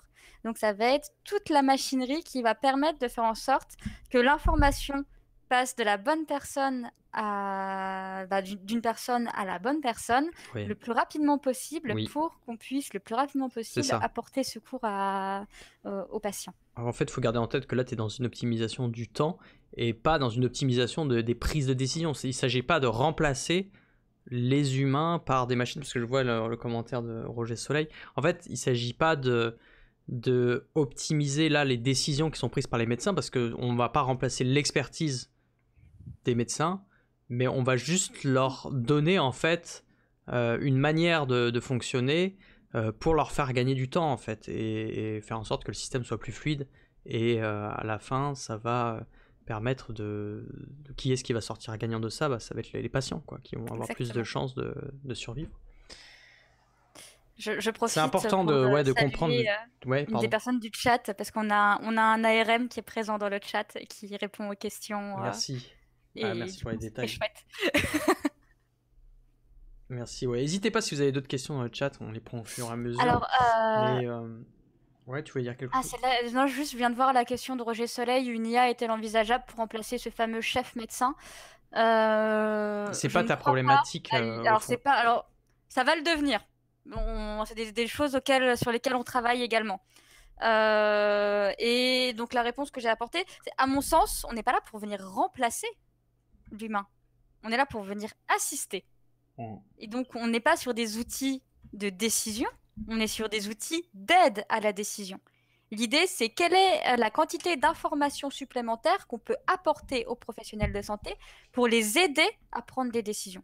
Mais c'est pas pour prendre les décisions à leur place. Ouais, Derrière, bien la sûr. décision, c'est toujours l'expert de santé, le professionnel de Mm. santé qui va la prendre. Mm. Et moi, je prends zéro décision de santé. Moi, je ne Ouais. fais qu'un état des lieux de l'existant, un diagnostic organisationnel, et je leur dis, bon ben voilà, j'ai constaté ça. Si on prend telle décision ou telle décision, on peut arriver à tel résultat. Ouais, Parce que c'est... toute l'idée de... et donc je reviens sur la simulation, d'avoir un SAMU virtuel, Oui. d'avoir un centre, un modèle de simulation de notre SAMU, c'est d'avoir une zone d'expérimentation virtuelle. Un Et donc terrain ça de jeu. veut dire de pouvoir venir modifier la manière dont on fonctionne, de pouvoir évaluer l'effet que ça a. Parce Mm. que ça peut être dramatique de changer en réalité la manière dont les centres d'appel fonctionnent, parce qu'on gère des vies humaines et qu'on peut pas juste dire on arrête tout, on arrête la machine et on change. Ah non, ça fonctionne pas. Non, Ouais. ça on fait pas. Donc c'est Donc ça la... c'est l'intérêt d'avoir quelque chose de virtualisé en fait. C'est qu'on peut... C'est un terrain de jeu où vous pouvez faire des expériences, un peu à la manière de votre monde Minecraft, où vous pouvez faire vos constructions et tenter vos expériences. Toi, tu as ton monde virtuel, tu as ton hôpital virtuel à la Matrix, où Ça, tu... c'est ce qu'on appelle, nous on va appeler ça un double numérique un double numérique. de C'est beau ça. de notre centre d'appel. Et l'idée, ça va être... Et ce qui va être chouette, c'est qu'on va pouvoir venir faire des tests, c'est-à-dire qu'on va pouvoir revenir rejouer la réalité.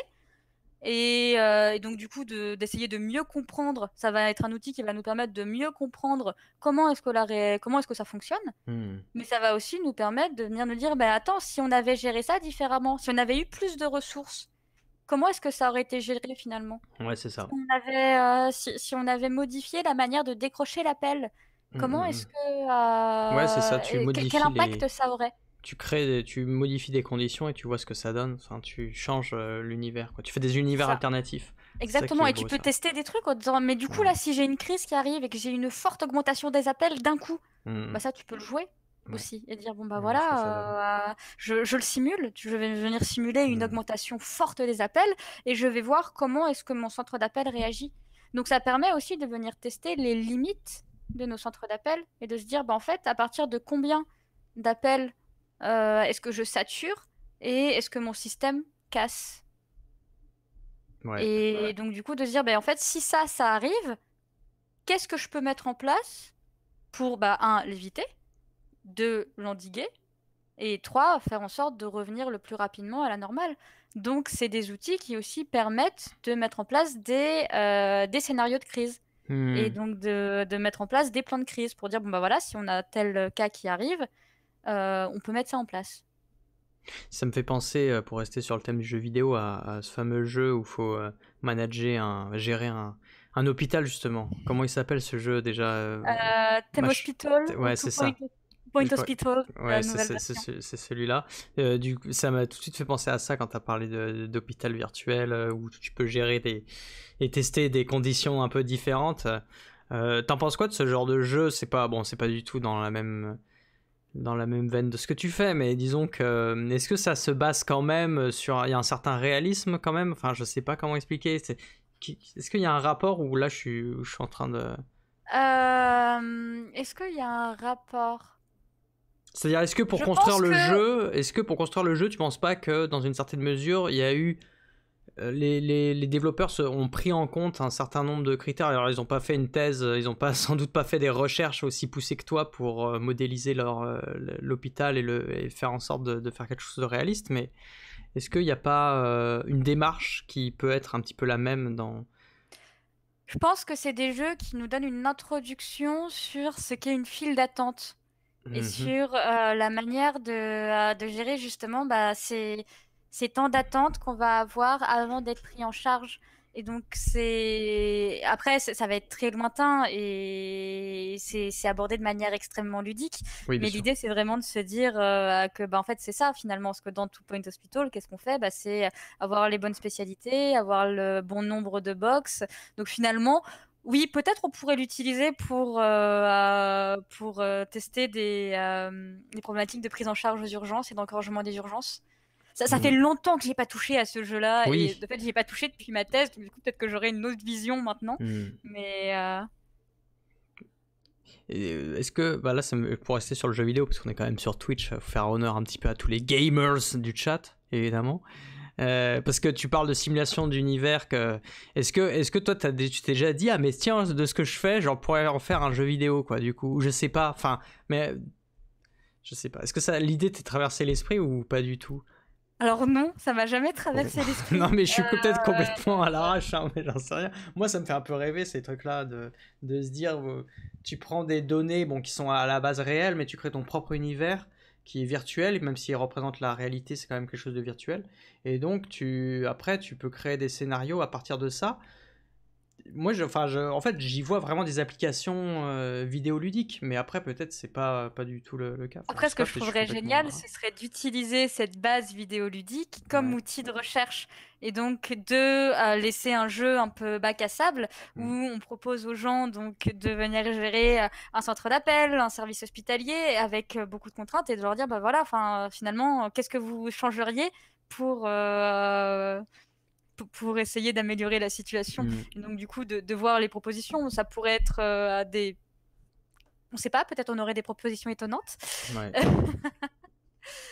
Et D'accord, ok. Mais effectivement, ça pourrait être intéressant. Après, ouais, non, c'est vrai que c'est... Bah, le jeu vidéo, c'est un outil que j'ai envie d'utiliser pour la pédagogie, pour donner des cours. Parce que je pense que c'est un truc sur lequel on peut... T'as parlé de Factorio la dernière fois, tout à l'heure, ou de... Satisfactory. Ouais, voilà. Donc, qui rentre un peu dans cette veine. Sinerta qui demandait s'il y avait des différences en termes de temps d'attente selon les villes. Du coup, toi, t'as pu bosser sur plusieurs... Parce que le SAMU, c'est... Je sais plus si tu l'as dit, c'est local, c'est régional. En fait, moi, je me rends pas compte. Non, tu l'as pas dit. Justement. Les SAMU fonctionnent à une échelle départementale. D'accord. On a donc un SAMU par département et on va avoir un centre d'appel, un CRA par département. Et dans le département, on va avoir plusieurs bases SMUR. Donc, vous vous rappelez, les systèmes mobiles d'urgence et de réanimation, bah, on va en avoir à plusieurs endroits dans le département pour avoir une couverture optimale et pouvoir être sur place le plus rapidement possible. C'est ce qu'on va appeler un maillage. Et donc, du coup, essayer d'avoir un maillage d'intervention qui soit au plus près, enfin le plus rapide possible. Donc ça, pareil, ce sont des sujets de recherche de où est-ce qu'on peut placer les différents entrepôts. Les zones de départ pour que ce soit le plus couvrant possible. Donc ça, on va fonctionner par département. Et quand on est dans un département, finalement, quand on va appeler le 15, notre appel va arriver dans le département le plus... dans le centre d'appel le plus proche, dans le centre d'appel du département. Ouais. Ok. Et une des grandes questions que je me pose, c'est est-ce qu'on a un intérêt à venir collaborer à l'échelle d'une région? Est-ce que c'est intéressant de faire en sorte que des départements, que si je suis en Occitanie, donc si je suis dans le Tarn, que j'appelle, si le Tarn est trop occupé, est-ce que la Haute-Garonne ne peut pas décrocher mon appel? Ouais, c'est ça.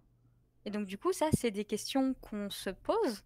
Donc déjà, c'est des questions auxquelles on peut répondre en étudiant les données, d'une part, en se disant, bon, bah finalement, est-ce que les pics d'appel sont en même temps dans chacun des départements? Est-ce que Nantes est saturée en même temps que Angers, qui est saturée en même temps que Le Mans ou que La Roche-sur-Yon? Et sinon, bah, du coup, comment est-ce qu'on met en place cette collaboration?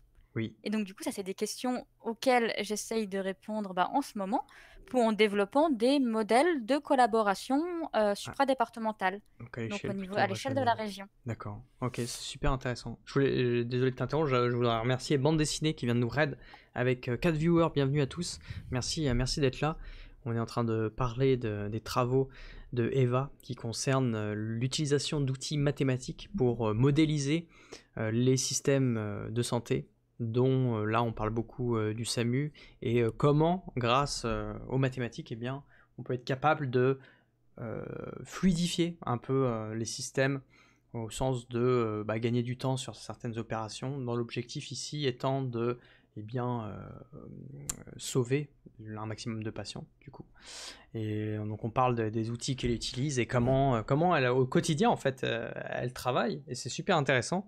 Merci beaucoup pour le raid. Et donc là tu parlais d'un des projets que tu avais qui était dans ton univers virtuel que tu as simulé grâce à des modèles informatiques, mathématiques, bon, après informatique, mathématiques,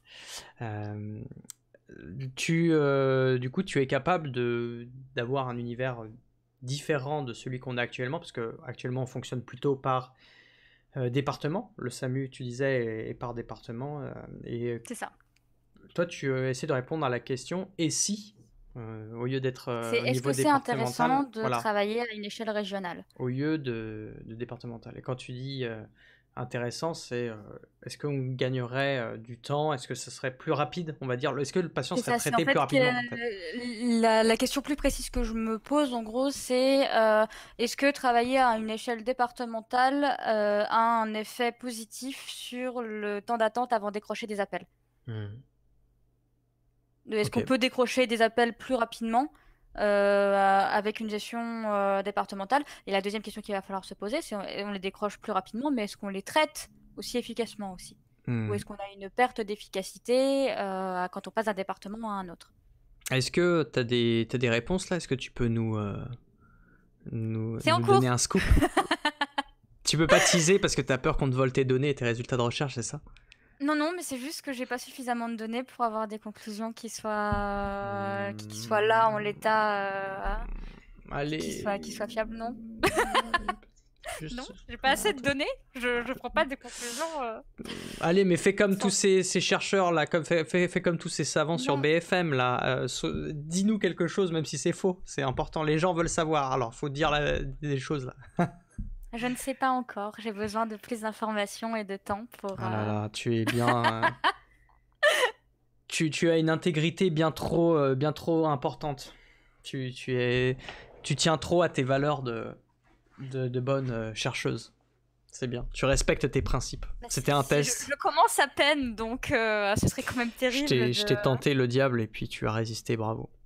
Tu mérites ton rôle de maître de conférence. Ouh, merci. Ouh, énorme, j'adore la vie. C'est trop bien. Waouh. Vive la recherche, vive l'enseignement, j'adore.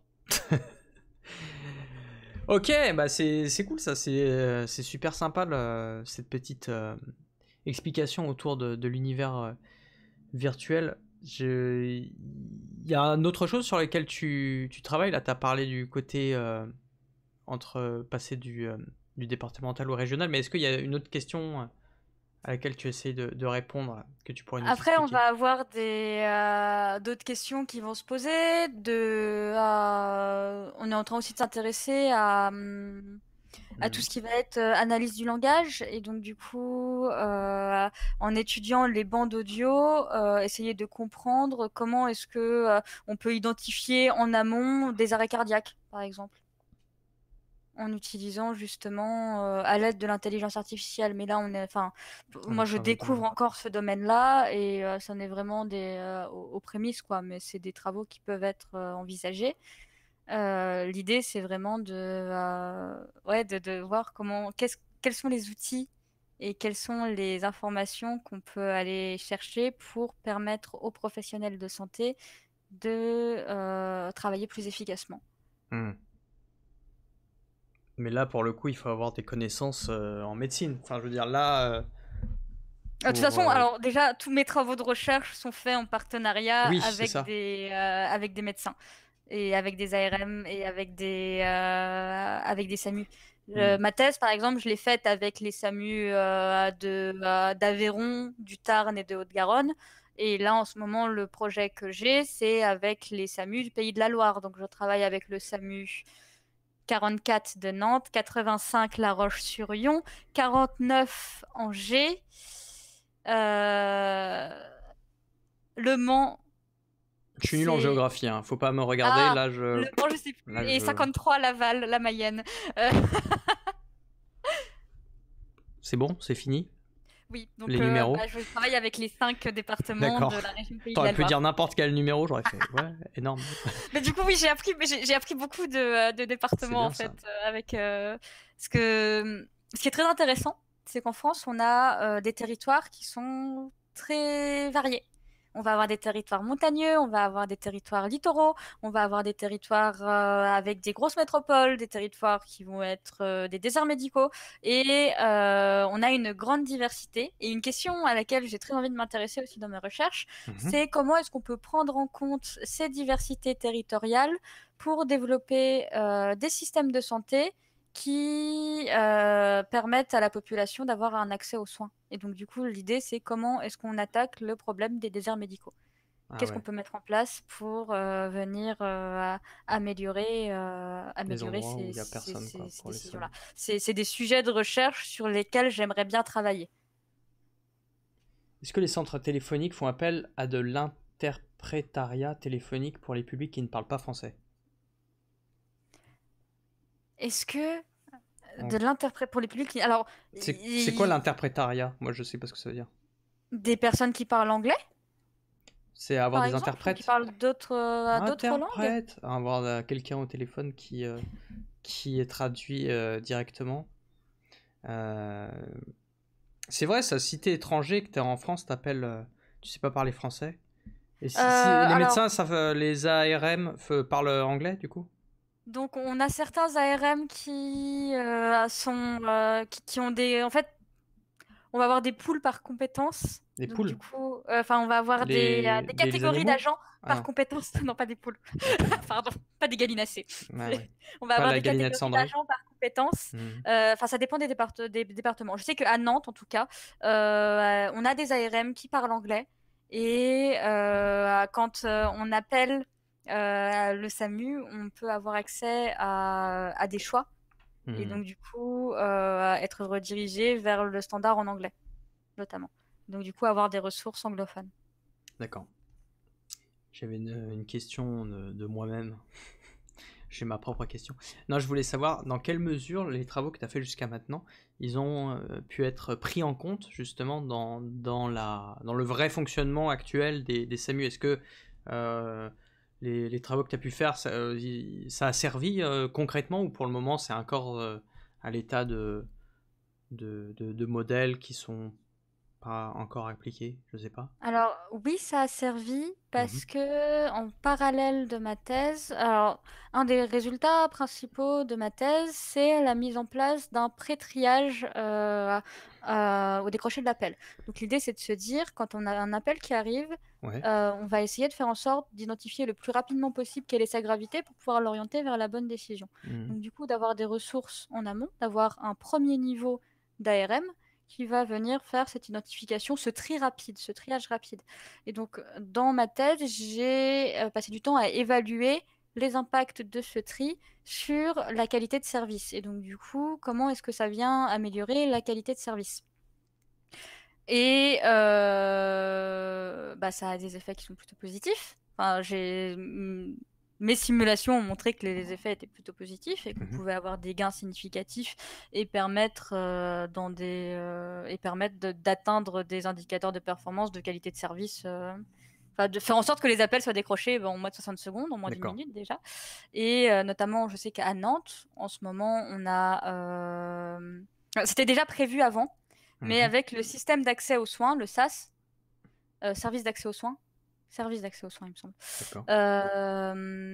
il y a du coup ce triage en deux niveaux qui est mis en place. Ok. Donc, Et qui vient l'idée, de coup de tes travaux, ça vient pas forcément, enfin, c'était fait pas. en parallèle, mais c'est-à-dire que D'accord. mes travaux viennent Confirmé appuyer et viennent objectiver le fait que ça a un que c'est impact une bonne solution. positif. Ok. Ça Voilà. vient prouver le truc. Mais, Bah, mais alors, du coup, je suis pas à l'origine de ça. Je n'oserais pas m'attribuer ça. C'est juste que mes travaux ont été faits en parallèle de ça et que effectivement, bah, c'est en train d'être mis en place. ouais. Et mes travaux viennent objectiver le gain qu'il peut y avoir. Enfin, mes travaux, pas que, hein, il y en a d'autres aussi, des travaux qui viennent objectiver. Je suis pas la seule à travailler Ah dessus. bon?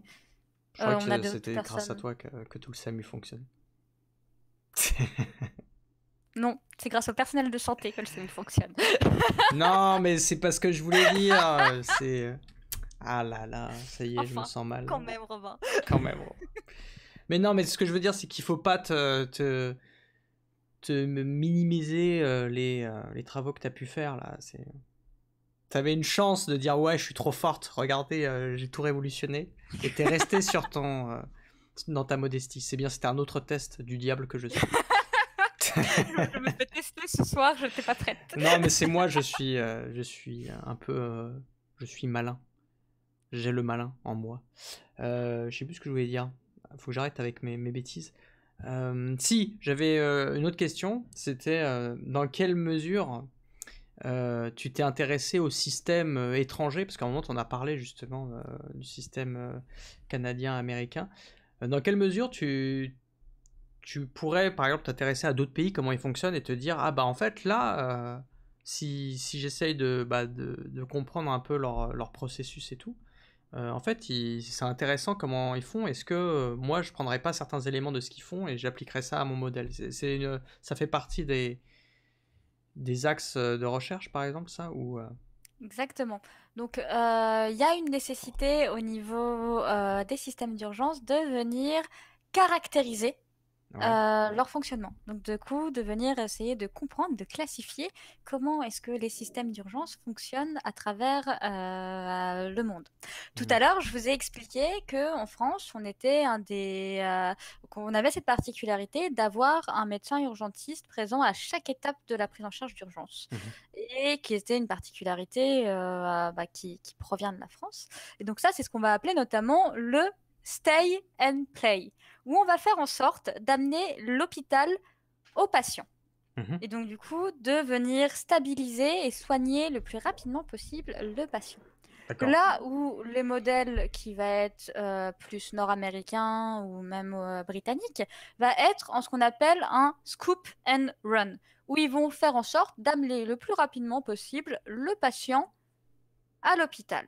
Et donc, du coup, ce sont deux approches différentes qui viennent donc caractériser nos systèmes de soins. Donc, on a effectivement, c'est intéressant de venir voir quels sont les paramètres, quels sont les critères qui vont venir définir un système d'urgence, et donc de venir comprendre comment il fonctionne. La question qui va se poser, c'est est-ce que finalement, dans quelle mesure est-ce qu'on peut comparer des systèmes d'urgence et comment on peut les comparer? Sur quels critères? Parce que s'ils fonctionnent de manière complètement différente, est-ce qu'on peut vraiment...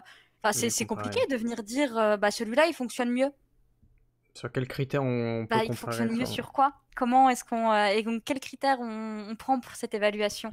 C'est toutes ces questions-là qui est nécessaire de se poser avant de faire une évaluation. C'est-à-dire qu'avant d'évaluer, il nous faut une grille d'évaluation. Et aujourd'hui, cette grille d'évaluation pour comparer les modèles entre eux, elle n'existe pas forcément. Oui, d'accord. Ouais, donc une partie de la recherche doit s'intéresser à créer cette grille d'évaluation pour pouvoir faire de la comparaison entre les modèles. Intermodèles, du coup. C'est ça. Wow. Mais là, pour le moment, c'est pas une de tes priorités. Enfin, c'était une des perspectives de ma thèse, des champs que j'ouvrais en disant ouais, là il y a du travail à faire. Mais c'est ça qui est génial avec la recherche, c'est que c'est infini. On peut travailler sur des quantités de sujets qui sont infinis. On trouvera toujours de quoi travailler, de quoi améliorer. Une question de Schwebr à propos de l'optimisation des systèmes de santé. Est-ce que ça se fait beaucoup? Alors là, c'est le sujet de ce soir, donc on a l'impression que c'est quelque chose qui est fait. Alors ça dépend ce que tu appelles beaucoup en fait. Je comprends pas trop dans quel cadre ta question s'inscrit, mais peut-être qu'il voulait dire par rapport à d'autres choses. Enfin, vous êtes nombreux à travailler sur ça. Toi, par exemple, à l'échelle française, la communauté des gens qui s'intéressent vraiment à ces problématiques-là, elle est importante, ou vous êtes vraiment un petit nid et c'est même une communauté internationale très restreinte et tout le monde se connaît? Alors, pour tout ce qui va être gestion des emplois du temps et gestion de trajet, c'est des choses qui sont travaillées depuis 1969. D'accord. Je crois qu'un des premiers modèles de simulation pour tout ce qui va être trajet, ça va être même avant, peut-être. mais ça fait quand même un certain temps qu'on travaille Ouais, bien dessus sûr. et qu'on travaille sur des optimisations de tournée de véhicules, des optimisations d'emploi du temps de médecins, des emplois du temps de blocs opératoires. Mais on a toujours du travail à faire parce qu'en Hmm. plus des évolutions des méthodes qu'on a, on a une évolution des outils de résolution qui sont de plus en plus performants. Oui, en soi, oui, il y a beaucoup de chercheurs et d'entreprises qui travaillent sur Sur cette l'optimisation thématique-là. sur ces thématiques-là, Ok, ok, ok. qui sont assez riches. Donc, oui, oui, on n'est pas. Alors, après, un autre truc, c'est quand j'étais en école d'ingé, les métiers de l'ingénieur dans les systèmes de santé, Mhm. d'ingénieur en organisation hospitalière, ça existait pas trop, et donc du coup, ça a commencé à se développer. Donc, on est vraiment sur des corps de métier qui se développent depuis une dizaine d'années peut-être, Hmm.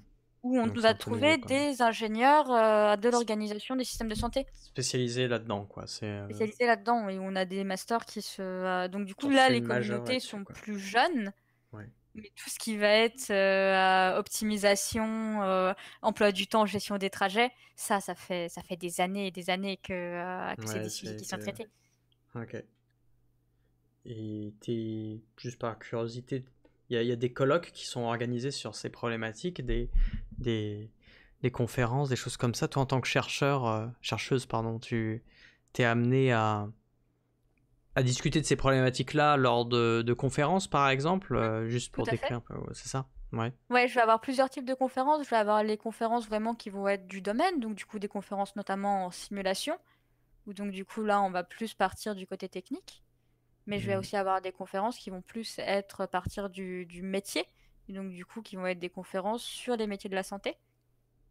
Et de plus en plus, j'essaye aussi d'intervenir dans des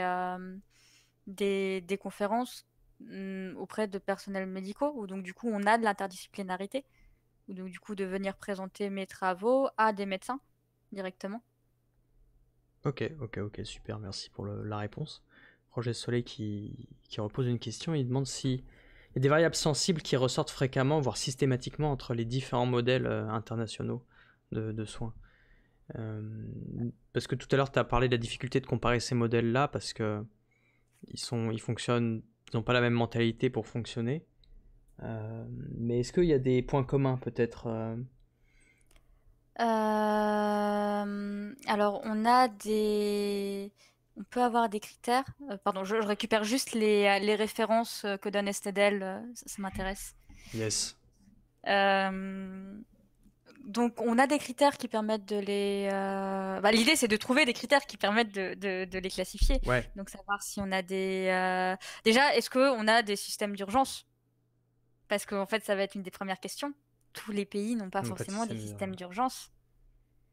d'urgence. Une fois qu'on a un système d'urgence, est-ce qu'il est médicalisé? Est-ce qu'on a un service qui permet d'amener le patient à l'hôpital ou pas? Hmm. Donc du coup, on va avoir toutes ces questions-là qui vont se poser. Après, sur les critères, tac, tac, tac,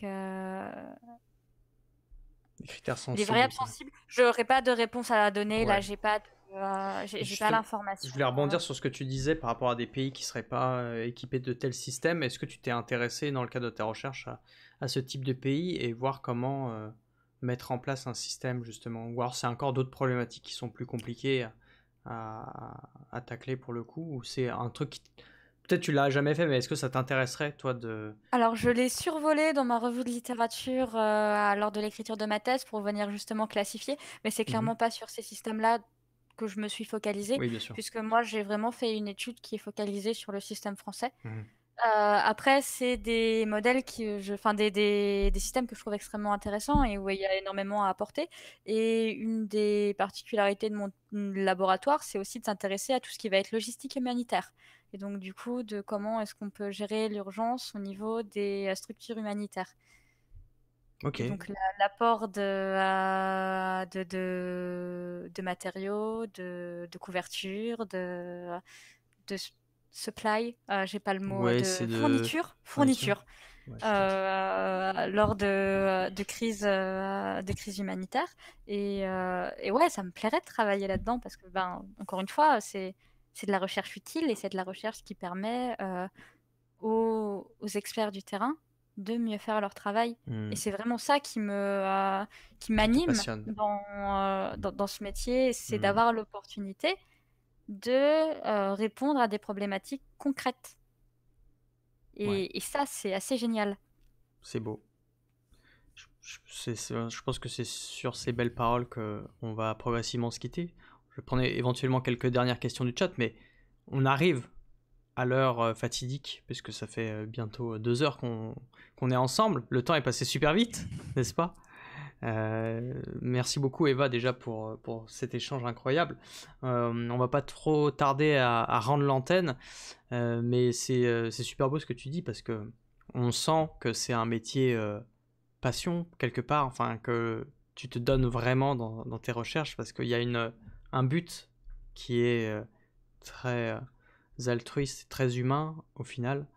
Donc, je pense que je vais pleurer en Oh, vrai. pat. Je sais pas quoi dire, en fait ça, j'en perds mon latin, tu vois. Avec tous ces cœurs dans le chat. Oh.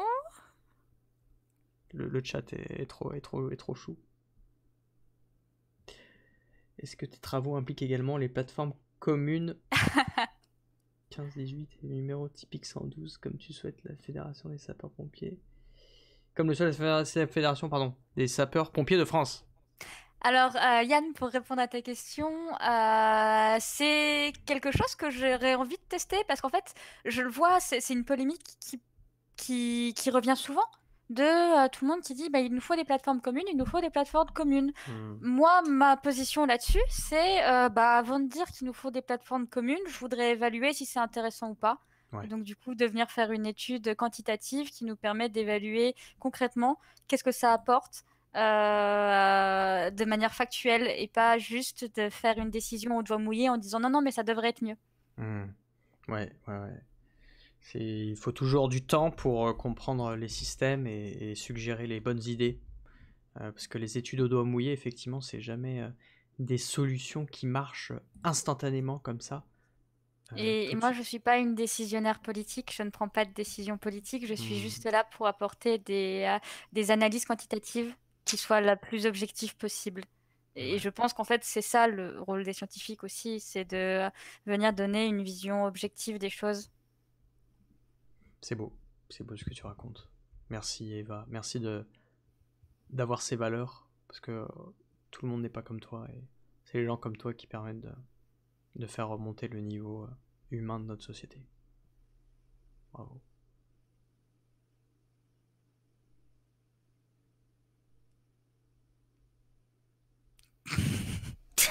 Bon, mesdames et messieurs, on va s'arrêter là.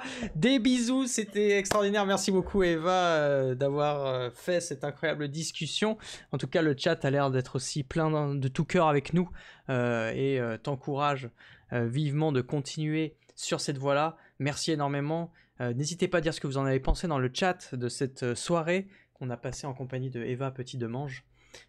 C'était formidable, j'ai appris beaucoup de choses, t'expliques super bien, en plus c'est hyper clair quand tu parles, ça se voit que t'es comédienne et que t'as l'habitude de vulgariser et de parler de ce que tu fais et même t'es super à l'aise à l'oral, donc c'était vraiment incroyable, c'était tout facile pour moi, c'était une reprise, une rentrée vraiment tranquillou. Là j'avoue que Avec bon, plaisir. ça a pas été très difficile pour moi de voyager sur ce sujet aussi complexe est-il par rapport justement aux mathématiques que tu utilises. Eh bien, je pense que tu as réussi à décrire et à nous faire comprendre globalement justement la méthodologie que tu employais pour aider ces systèmes de santé. Donc merci beaucoup. Eva, avant qu'on se quitte, est-ce que tu aurais un petit mot de la fin? Ça peut être un mot, une phrase. Tu sais le fameux take-home message. La pauvre, je la prends. Tu me prends à dépourvu. Et comme tout le monde, hein, ça marche avec Comme tous tout le les monde. invités. Oui, Tous les non, mais bien invités sont en sûr. mode OMG, c'est vrai, il y a ça. Je savais pas. Allez, bonne chance. Oh, ouais, non, j'ai envie de faire un truc juste pipou, en fait, et de dire aux Vas-y. gens d'être bienveillants et de prendre soin d'eux et soin des autres à travers les informations qu'ils transmettent et de la valeur qu'ils créent. Enfin, je veux dire, dans tout, et que si on peut continuer d'appliquer ça dans son travail et de faire en sorte d'améliorer, de faire un monde meilleur. Moi, j'y crois, je suis une grande naïve et je vais continuer à travailler pour. Restons, soyons bisounours. C'est important aussi de temps en temps de l'être en tout cas. Allez, mesdames et messieurs, merci à tous, merci à vous les viewers d'avoir été là jusqu'au bout, merci d'avoir suivi, merci même aux viewers de l'ombre qui n'ont pas forcément participé mais qui étaient là en scred et qui ont bien écouté, merci à tous. Merci également à la modération, je remercie Germain Elvis, Sinerta qui ont été là pour modérer et garantir à la fois la paix et l'amusement dans le chat. Qu'est-ce qu'on s'est marré en tout cas. Non, en tout cas, on a vraiment passé un très bon moment avec Eva. Voilà, pour le prochain live, ça sera mercredi normalement. On fera une nouvelle émission entre guillemets qui s'appelle Réaction et qui sera du react scientifique sur des vidéos que vous m'aurez envoyées. J'ai déjà la pelletée de vidéos à aller consulter.